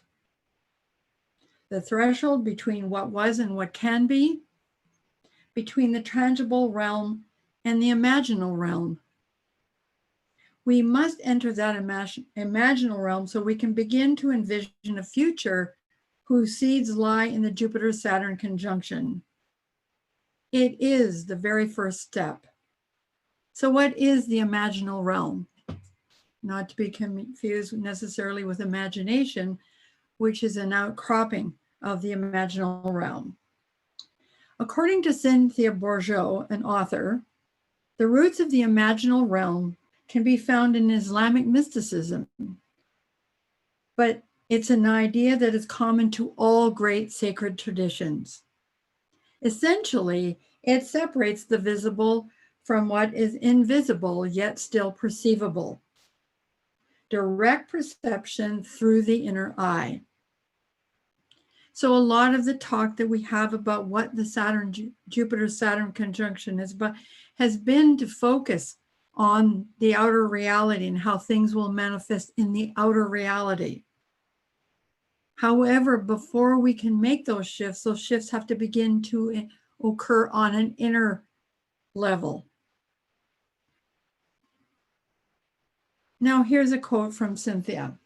The imaginal realm is a meeting ground, a place of active exchange between two bandwidths of reality, which is essentially where we're at as we continue to work with energies and processes already in place and yet begin anew. So if anybody's interested in following up, oh my God, I'm already at closing thoughts. Okay, so as I laid that out, it's really important that connecting to Jupiter and Neptune and the nodal axes and the aspects that they make is what will take you into that imaginal realm that will allow you to begin to see things outside of what it is you're already experiencing. Of course, they don't have form yet, and that will be up to the Jupiter-Saturn conjunction. But unless we can release ourselves through the nodal axis and through Jupiter and Neptune, and their connections with each other, whether aspectual or just resonant, it will be difficult for us to manifest the Jupiter-Saturn conjunction in ways that bring positive and life-affirming results. And I do want to remind everybody that the moon was in Pisces, which is in itself is an invitation to go into the world of all possibilities, to be open to what comes next, and to allow that whatever upheaval you're going to experience, because we can't ignore Uranus, that there is a deep and profound opportunity to enter this realm and to use the guideposts, the signposts that exist for us, because after all, that's what astrology is. It's a language of symbols full of signposts and tweaks and inspiration and a whole bunch of other things I could probably say if only my mind would let me. So I want to wish everyone a wonderful 2021, whatever that means. Sometimes we forget that in all of the challenges that we face, there's always a blessing or a treasure to be found. And I really sincerely hope that you give some time to think about this concept of imaginal realm and realize that we all live with it, whether we're aware of it, that we are multi-frequency beings, and we live in a time and a space where we can begin to truly open up to that awareness, that consciousness of multi-frequencies. I would like to say thank you again, and okay. Happy New Happy New Year, yes. Thank you so much, Lesley. Thank you. Okay, our next speaker is Cathy Lindsey with the Winter Solstice. Cathy, please unmute and go ahead. Hi, everyone. I'm Cathy Lindsey, and I'm going to talk about the chart of the winter solstice and how really important it is. I probably could talk for a couple hours on it, actually. There's so much happening, but I think it is extremely important if we realize that the universe set this up, and at this winter solstice, there's so many activations happening to help us move into our evolution, to help us move forward, and to help the whole planet and to help humanity and our communities. If you look at the winter solstice chart, it's quite active. And I'm not going to be able to speak about everything, but the two things that I really want to talk about after I talk about actually the winter solstice, but the two other things will be the Jupiter-Saturn conjunction, how it plays out in the chart, and also the fact that we have Pluto squaring Mars, and sitting right next to Mars is Eris. And Eris is extremely powerful planet. She causes chaos, discord, and has made herself very well known through the past 5 years here. And so we have Mars, Eris, and squaring Pluto, and all three of them are at 23 degrees. And that's a very powerful statement also from the universe. So at this particular time at the winter solstice, and we know that there's a lot of celebrations, etc. But the winter solstice is very powerful and very important. And what makes it kind of powerful is that it opens a portal to the universe. When the sun enters Capricorn, a portal to the universe opens up. And at the winter solstice, it's only a few degrees away from the galactic center. And so what's happening, the imprint for the next 3 months at the solstice that the universe has created also affects galactically. And it also affects the winter solstice. There's downloads and connection through the portal to the universe with many of the star systems, etc. So we actually have two portals opening up at the winter solstice itself, and the fact that it's so close to the galactic center. So it's opening several gateways, a couple gateways here that we can be activated, downloaded, and like our DNA activated to bring up knowledge we already have from past lives to our consciousness. It's a gift to connect to the universe and to receive the higher knowledges and the wisdoms. We also receive all the downloads and activations to accelerate our evolution at this time of the planet and this time of us individually and humanity accelerated into our evolution. Solstices function as energetic gateways. The winter solstice opens a portal to the universe, like I just said. And every winter solstice, the portal gets a little bit better. So it's like every time we have another solstice especially during this time period that we're in, because we can see it, it widens, sort of like the birthing. And so the birthing of new, every time that we have the winter solstice, that opening gets a little bit wider. There's a strong message in this winter solstice of 2020 as we move into 2021. The energy of this winter solstice lasts for 3 months. So this energy is carrying us right into 2021. And the universe is very, very strong and very, very loud, basically, with its messages.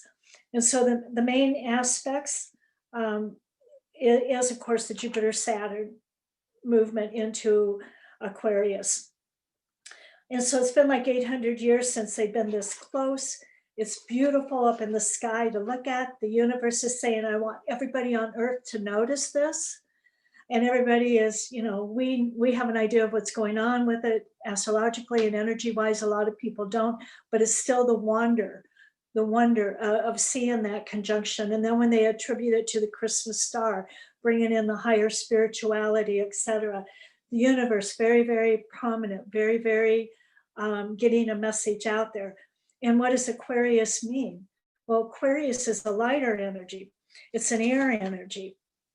And it's not as dense. We've been in like a 200-year cycle of kind of the denseness of Earth energy and kind of the trudgery of it.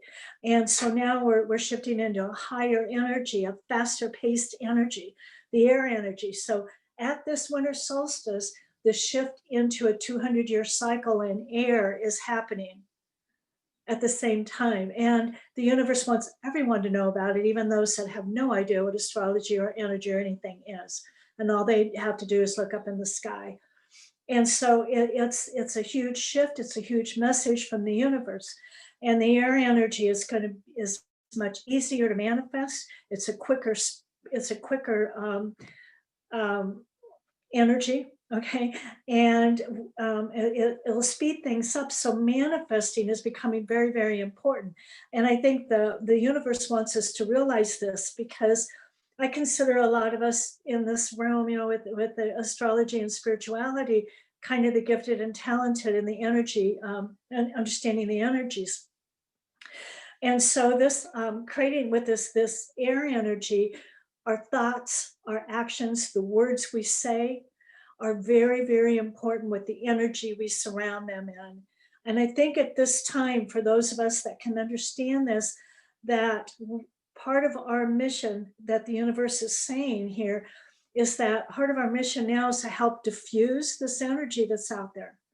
This kind of hate, division, name calling, whatever, you know, this very, you know, down energy and very kind of volatile at times, by expressing the Aquarian energy, the lighter energy, Aquarius, community, humanity. We're all one. We're all, whether you're pink, blue, or polka dotted, it doesn't matter. We are one human race.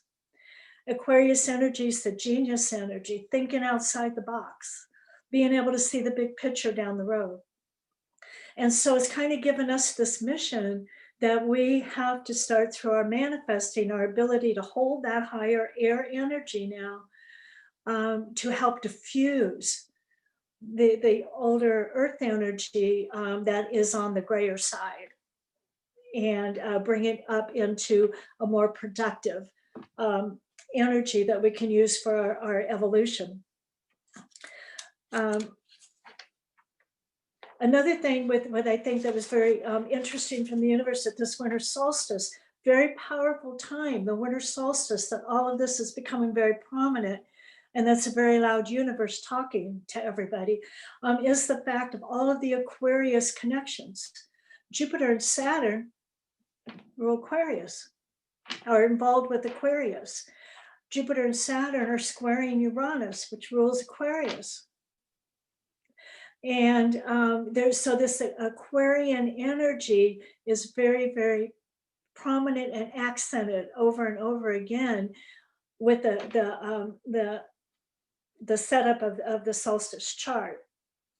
And I don't want to forget another really important part of this chart, besides the solstice sun being conjunct Mercury and the Pisces moon being conjunct Neptune. But the other important part is the fact that Eris is at 23 degrees Aries, sitting with Mars at 23 degrees Aries, squaring Pluto at 23 degrees Capricorn. And that is a huge statement for the backdrop of the winter solstice. So it's not over yet. You know, it's not over. We have things that have to change. We have things, you know, that of the earth energies and, you know, the government energies because of Pluto and Capricorn. I mean, all over the world, government energies too. So it's very, very important if you consider that's the backdrop. But it's like the universe is giving us at this winter solstice this ability to pull on the high energies of that Jupiter, Saturn, and start diffusing some of the out of bounds angst and chaos and trudgery of the earth energy there, and bring it into the higher energy. We need to shift. I think that's what the universe is saying. We need to shift this energy now into the higher energy, manifest it and make it happen.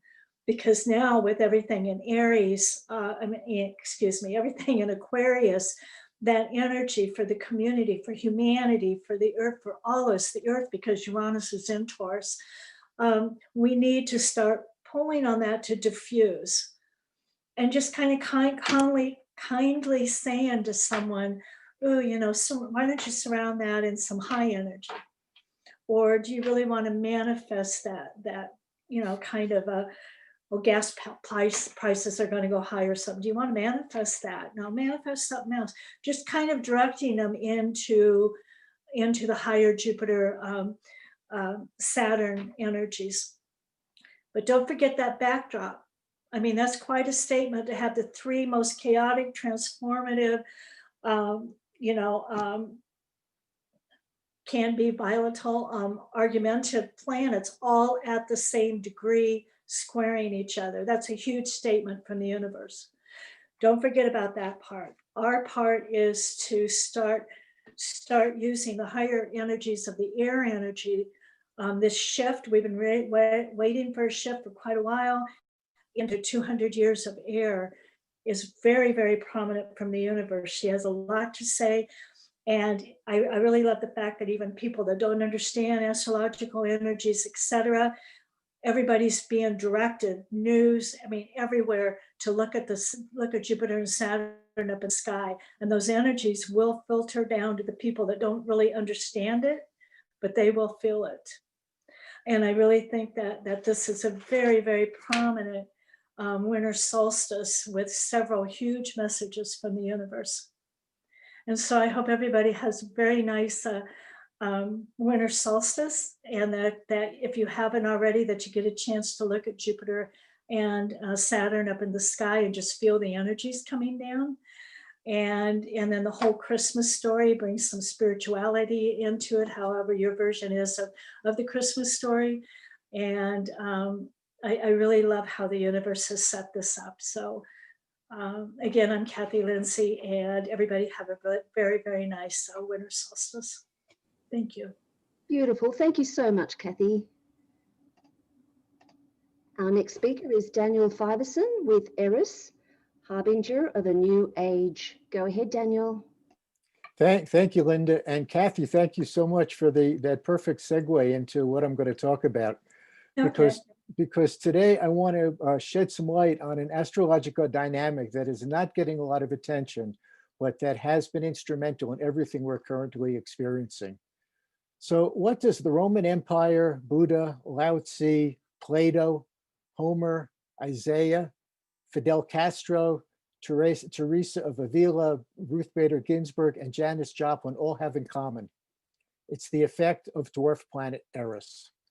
Though she's personified as an agent of chaos and mayhem, in my opinion, she is a primary catalyst of evolutionary change.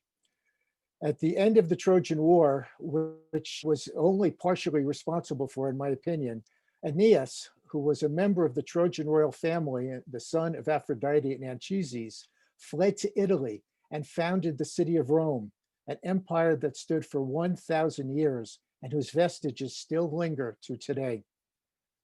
There have been 3 last quarter squares between Pluto and Capricorn and Eris and Aries in 2020. We're going to experience 2 more in 2021. The last and only time in recorded history that this particular astrological event occurred was in 671 BCE during what is known as the Axial Age.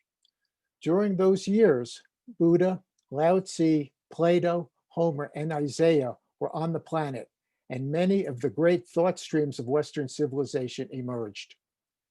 This is all going to end well, just not this year. The year 2021 opens running at full speed as dwarf planet Eris stations direct on January 10th at 23 degrees of Aries. Because of her highly elliptical orbit, the motion of Eris through the sign of Aries is at a snail's pace, 500 years long, 120 years of which is spent in the sign of Aries. As she transits Aries, Eris hovers over a single zodiacal point for 4 years. The combination of Eris stationing direct within days of the Saturn-Pluto conjunction in 2020 was, in my opinion, responsible for the outbreak of COVID-19. Eris is stationed direct on January 10th, 2021, coincides with the same calendar date as in 2020, following the same pathway in 2021 as it did this year, stationing direct in early January and retrograde in July. This pattern will repeat again in 2022 and 2023. At her station direct, Eris aspects just about every other point in the sky. Of the 10 aspects to the Sun, Venus, Saturn, Pluto, Pallas Athena, Vesta, Juno, and the lunar nodes, 8 are waning, working towards closing the cycle, and only 2 are waxing. The disseminating trines and sesqui-square seek integration. The last quarter squares demand conscious attention to be paid to ongoing circumstances. These effects of the Eris archetype will persist throughout the year 2021 and into the foreseeable future as she drills down into the current point of 23 Aries for the next 2 years. On October 8th, 2021, Pluto will perfect Eris for the last of 5 times. The manner in which we are directing our lives, the narratives we tell ourselves, and our subconsciously directed behavior will be knocked out of balance by outer world events. We are now faced with a choiceless awareness that compels us to recycle the antiquated 8-track tapes that play in our heads and change who we are becoming. Our knee-jerk reactive impulses must be recognized, modified, or erased. We live in a reflective universe, and it will show us that as we proactively institute a personal and global self-care agenda to clean up our diet, get more exercise, drink more water, and honor and clean up the planet, we will realize that we can make a difference in our collective and individual sense of well-being. Evolutionary engine Pluto is propelling our karmic journey forward. A Talmudic proverb says, "Man plans and God laughs." As 2021 progresses and the ensuing years unfold, we will learn the truth of this morsel of ancient wisdom. Pluto and Eris describe a situation where what has been told must now be acted upon. The influences that have been astrologically embedded over the last 12 months and longer will continue to actualize in real time. The collapse of normalcy will expand, deepen, and intensify over the course of 2021 as we experience the continued spread of COVID, disappearance of businesses, the suppression of individual freedoms, lawlessness, increasing economic disparity, and climatic crises. As these cycles continue to unfold, we might become angry and despondent, or we might try to just survive, or we can meet these challenges head on and harness these powerful planetary energies to find our passion and purpose and thrive. The choice is ours. It is up to us. No one is coming to save us. Nothing is good or bad on its face. How we react or respond to events as they show up determines their impact and outcome. The universe is reflective. Let it reflect what is truly in your heart. And you can read my complete 2021 forecast in my latest book on Amazon titled 2021, Is This the Aquarian Age? Which to my unbelievable, remarkable realization is currently number 34 in horoscopes on Amazon. Thanks to all of you. God bless. Wow, congratulations, Daniel. That's great. Thank you. Our next speaker is Lydia Trettis with The Great Conjunction Important Aspects 2021. Go ahead, Lydia.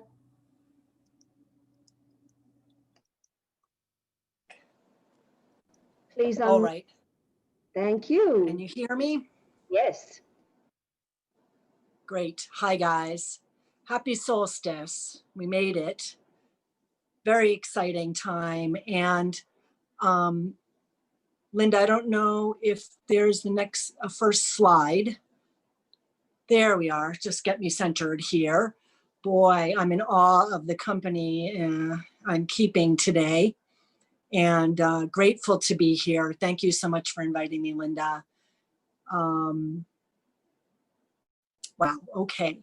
So I have a bunch of lists on this talk of aspects, but a lot of people have gone into them already, and how I've been feeling all day since it's the solstice and a really deep time. I feel in a much more either chatty, social, or meditative state, depending, but I'll zip through some of these slides regardless. Today we've got the conjunction. It is spontaneous and instinctual. Random experiences will be initiated in order to bring the process of self-discovery, a quote from Jeffrey Wolfe Green. It's an opportunity to get an updated container for our own individual vibration and to experience our whole self. the higher self and the self that is walking around on the earth plane at the same time.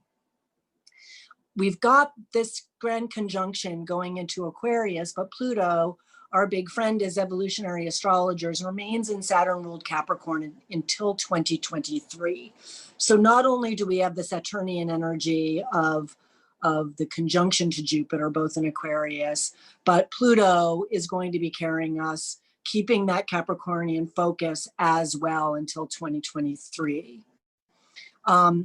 The Capricorn polarity to Cancer that we see, and we have been feeling all of these last couple of years, is that we can feel when we find ways to feel better, even good, despite what is going on in the outer. That is maturity, and that is a great use of the Saturnian energy, because as previous speakers have said, aspects, conjunctions, squares, you name it, don't happen in a vacuum. They happen as a part of a continuum. So we're not just going from Saturn to Aquarius. We're not just walking from the Piscean age into the age of Aquarius. We all have been paving the way for that for quite some time. Linda, next slide, please.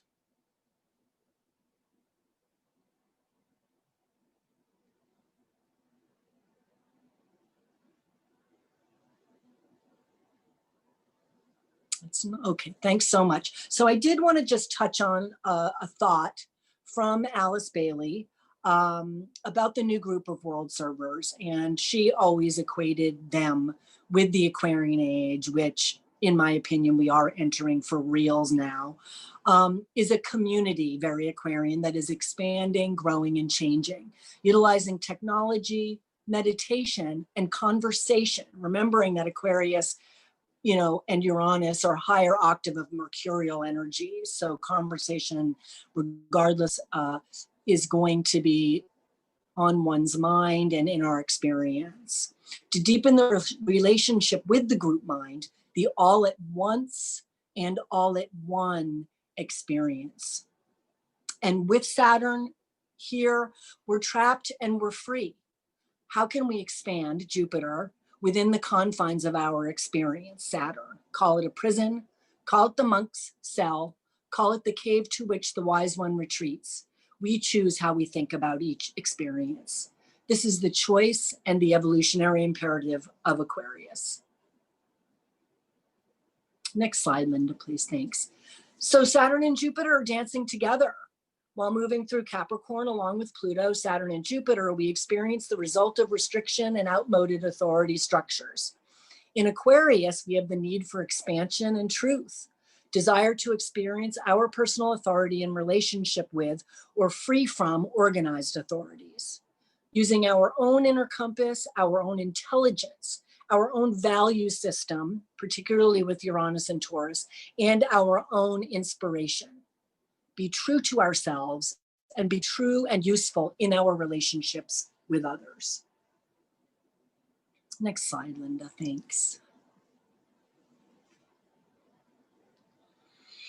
Okay, so like I said, here's a big long list of transits. In January, Mercury in Aquarius squaring Mars. We have Uranus stationary direct. It's been retrograde for quite some time. On US Inauguration Day, we have Mars conjunct Uranus at 7 Taurus, both squaring Jupiter and Saturn in Aquarius. So we have the idea of our value system and how we're going to move forward and how we're going to find a structure with which to move forward. We have so many ideas spinning around with Aquarius. Saturn, thank goodness, will ground us and give us a place to work. And whether that place to work is our home or, you know, on the internet, I think we're all pretty used to being wherever and being able to operate, thank goodness, because we'll need that going forward. On January 20th and 21st, the moon conjuncts both Mars and Uranus at 7 Taurus, which will square Jupiter and Aquarius. So again, I think that these energies, I like that we have some earth energies along with the air. And speaking of earth, we're going to talk about for a minute that square of Jupiter and Saturn to Uranus and Taurus. And that's in effect for all of 2021 and 2022. Uranus works with the individuated unconscious. Areas affected are the value of self, value systems, how we value the planet and all beings on it. Taurus is a Venus-ruled earth sign.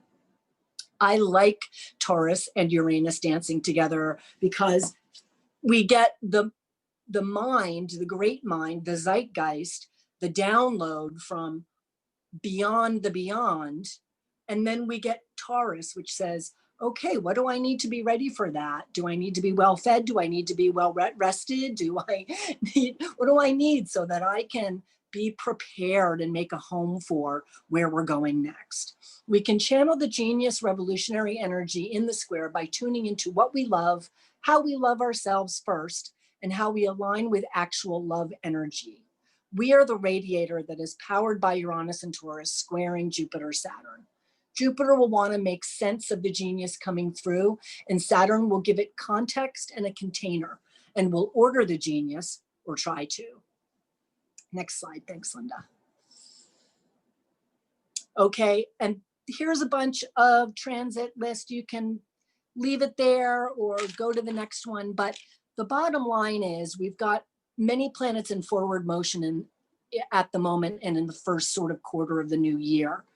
And in the spring, Pluto goes retrograde, then Saturn goes retrograde, and then Jupiter goes retrograde, sort of April, May, June, all of them remaining in retrograde cycle until kind of early mid-October.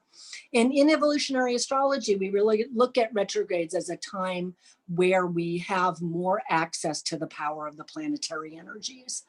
And I think we're going to need it because this is such a leap forward, even though many of us, especially the astrologers, have been seeing this coming for quite some time, working in what used to be called the New Age and now is just time to prepare the way for this. But the integration that will be given in that time period of late spring to early mid-October, I think will be really key to the embodiment of self that we are going to have going forward. Next slide, Linda, please. And you can actually skip forward on that one too, if you don't mind. Next slide, Linda. Great, thank you. As I've just got a little time left, and like I said, I wanted to talk a little bit more about embodying these energies. You guys have Ephemeris and you can look up some of these movements of the planets, but grounding and centering is more important than ever. Recognizing personal authority, wisdom, intuition, and inspiration is more important than ever. Allowing the self to fully embody the spiritual being, having a human experience, is more important and more possible than ever. Believe in our own wisdom, be responsible for our own emotional body is key to survival and thrival. Little cheesy, but true. Share our gifts with the self and the group. That's my timer, sorry. Let's not forget that the polarity point for Aquarius is Leo, and we look at polarity points in evolutionary astrology. And Leo wants to creatively self-express. And Aquarian energy wants to take that creative self-expression and share it with the group. So I just made a note to myself while other people were talking because I was so inspired, but listening to all of these evolutionary astrologers talking about a similar topic, but coming at it from so many different angles, to me, that is a perfect illustration of Aquarian energy and the polarity to Leo. Each one of us brings our own particular voice and our own particular gift. So as we move forward, everybody, on this solstice, whether it's your summer or your winter solstice, many blessings, encourage each other and build each other up and encourage each one to bring their best and most favorite gift to the party that is this evolution we're experiencing now. And I think that that is the antidote to any of the other things that we don't have any control over. So what we can control is our mind, our spirit, and our contribution. So thank you so much once again for the invitation to speak with everybody. It's been inspiring and heartwarming. Thank you again. Thank you so much, Lydia. Okay, now we go to our last speaker, Diana Elizabeth, with the 3 cosmic codes for 2021. Yes, yes, yes. We are staying alive. I had to share this song with you all because it had been playing in my heart for the last couple of weeks, especially that part. And I thought it to be in connection with the signature of 2021, the shaking going on via Uranus in Taurus in that challenging growth producing square alignment to Saturn in Aquarius. Now, I know I only have 10 minutes, so I better begin. So hello, everyone. My name is Diana Elizabeth. It's truly a pleasure to be here today, co-creating with the energies and sharing with you all some of my connections and messages regarding the powerful times we are currently in. Now, when I was reflecting, connecting into what I should talk about for this special 10-minute segment, so much flourished as I looked at where we've been in 2020, where we stand now, and where we are going. I had a total of 7 cosmic codes, but of course, I won't be able to talk about them all here and at the depth that I would like due to the timing. But I have extracted 3 of the codes that I hope will help you in navigating 2021 in a more conscious and empowered way. So without further ado, let's begin with code number 1. Code number 1 is a continuation.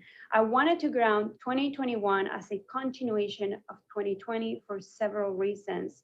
But first, let me start by saying that I understand that 2020 has been a super challenging year in many, many levels.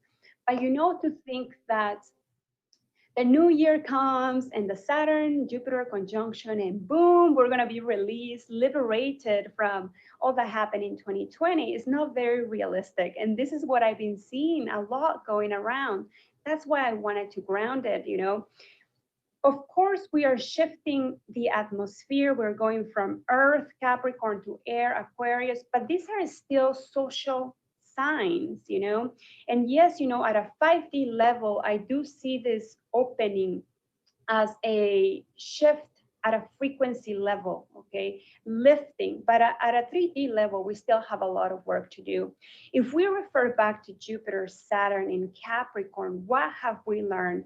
I really recommend the reflection for this for your own personal life, because these are the gold nuggets, the gold nuggets that we extracted from the challenges, the lessons that we went through in 2020, even 2019-18 when Saturn was in Capricorn are crucial, Those are the gold nuggets that are helping us walk 2021 in a more conscious and empowered way. So if you haven't done that reflection yet, do it. There's so much there. And if we're just to look at Saturn, Jupiter, at a general level in Capricorn, what have they taught us? I can tell you from a general point of view, that Jupiter, Saturn, we have learned to expand, grow Jupiter within a limitation. We had to learn to work with what we had. And we also understand that Pluto was part of the mix, helping us release, purge, limiting life perspectives, beliefs that are not serving us. And of course, this release of limiting beliefs, perspectives is ongoing because we understand that the lunar south node is in Sagittarius until 2022. And of course, Jupiter rules it. So this releasing, this healing, this renewal of that Jupiterian, Sagittarian energy is ongoing until 2022. We are lifting those energies, the vibration of Sagittarius, Jupiter up. So it's going to be a process. And then we come into 2021. Jupiter and Saturn are going to be working hand in hand together only for the first quarter of the year. That is it. That's when their potency is going to be, high. And, comes April and Jupiter starts separating from Saturn. And what are we going to be left with is the commitment, the responsibility, the hard work, the reality check, Saturn. We're going to talk about the codes, the benefits of Jupiter in code number 2. But here I just wanted to ground it in the fact that 2021 is a continuation of 2020.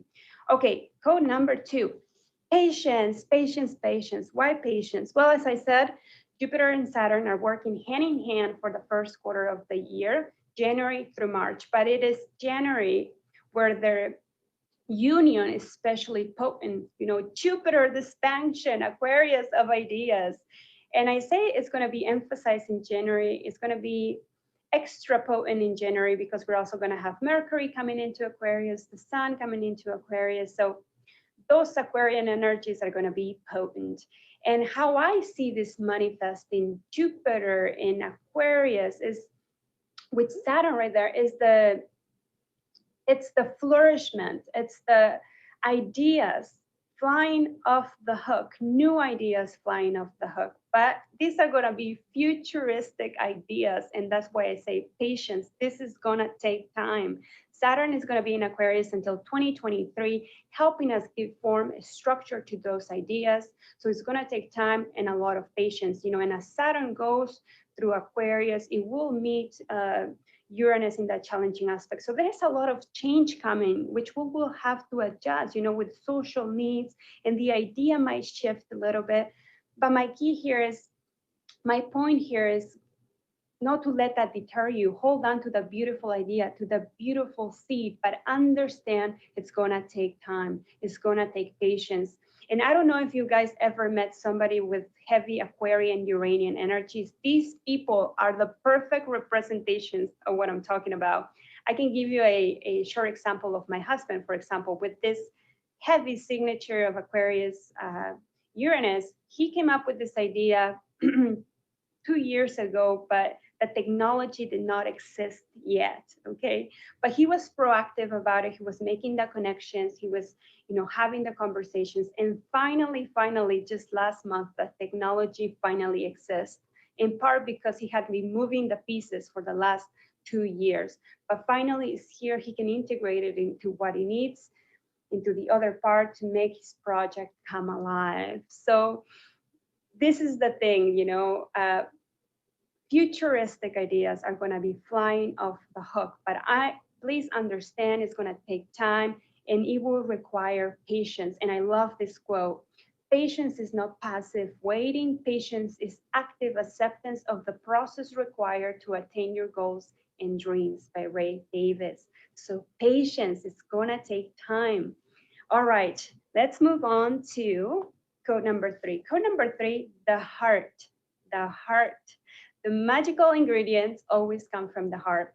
And we understand that we're going to have a lot of emphasis in our energy with Saturn, Jupiter coming into Aquarius, with the lunar north node in Gemini, with its ruler, Mercury, retrograding, and air signs. So there's going to be a lot of potency for that air energy.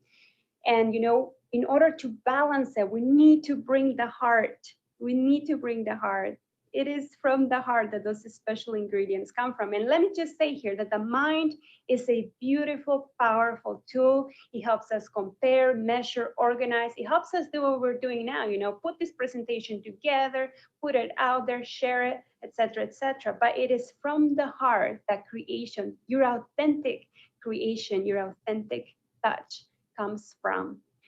And to put it in context, I want to share a movie that I watched not too long, because it carries a powerful, powerful message in this regard. So I watched this movie not too long ago called Ramen Girl. Ramen as in the noodles, the Japanese soup that we know of. This girl goes to Japan to be with her boyfriend. That relationship doesn't work out. So she goes through a little bit of a crisis. She ends up at this ramen shop, restaurant. She sits down, has her ramen soup, you know, she starts feeling better. Everybody around her is happy, having a good time, and she starts feeling better. So she decides, I want to be a ramen chef. I want to transmit this happiness to people. So she decides to train as a ramen chef. She talks to the restaurant owner, and okay, he's going to train her. The thing here is that she speaks English and he speaks Japanese. So here's already a conflict to understand one another, but they get there through the heart. And one of the things that he shows her is that if you're gonna cook, you have to cook from your heart. These are the special ingredients. You know, we can all cook, you know, from the mind, 1, 2, 3, 4, put it all together, make it perfect. But if you don't put your heart into it, it won't have the special ingredient that, you know, the happiness that will be transmitted to the people that you serve. It is the heart, you know, that connects us. It's the heart that resonates. So always do from the heart. This is your special ingredient, and it extremely balances those mental energies. You know, the heart is the seed. The mind helps us organize it, put it together, etc., etc. But always stay faithful to the call of your heart. This is your authenticity shining through. All right, next one. The next one is not a code, but it is an exercise. And if I run the 10-minute limit, we can cut this part off, Linda. But I just wanted to put it out there because I also found that important. This is a personal exercise to empower ourselves to be of service to our community, to that collective. Because, you know, we understand this is no longer about us. We are here to serve. Little, big, doesn't matter. We can all make a difference to make our communities, the collective, better. So this exercise, we're connecting to the inner teachers in connection to the transit, okay? So find where your natal Jupiter and natal Saturn are. What house was signed, connect to the energies, see how you have been operating them up to this point. How have you been operating this too in your life? You know, where Jupiter is where expansion is where we find meaning, is where our truth is. And where Saturn is what we need to master, is us owning our authority, which, by the way, is going to be a huge theme of this, of coming into Aquarius. Saturn coming into Aquarius is us knowing who we are, you know, owning our authority to be of service to the community. We have to know who we are in order to serve. So see how you connect to Saturn, your natal Jupiter. See how you can bring them together to be of service of the collective. Play around with these energies and see what you can do. These are amazing teachers. So that's a little bit of an exercise for you. That is all I have for you all. I want to wish you all a Merry, Merry Christmas and a Happy, Happy New Year. I am Diana Elizabeth. It was a pleasure. Until next time. Bye-bye. Yes.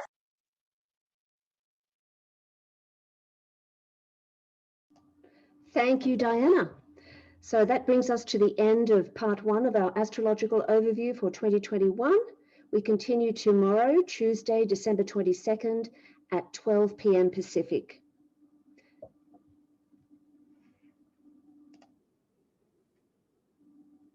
Thank you to all our speakers.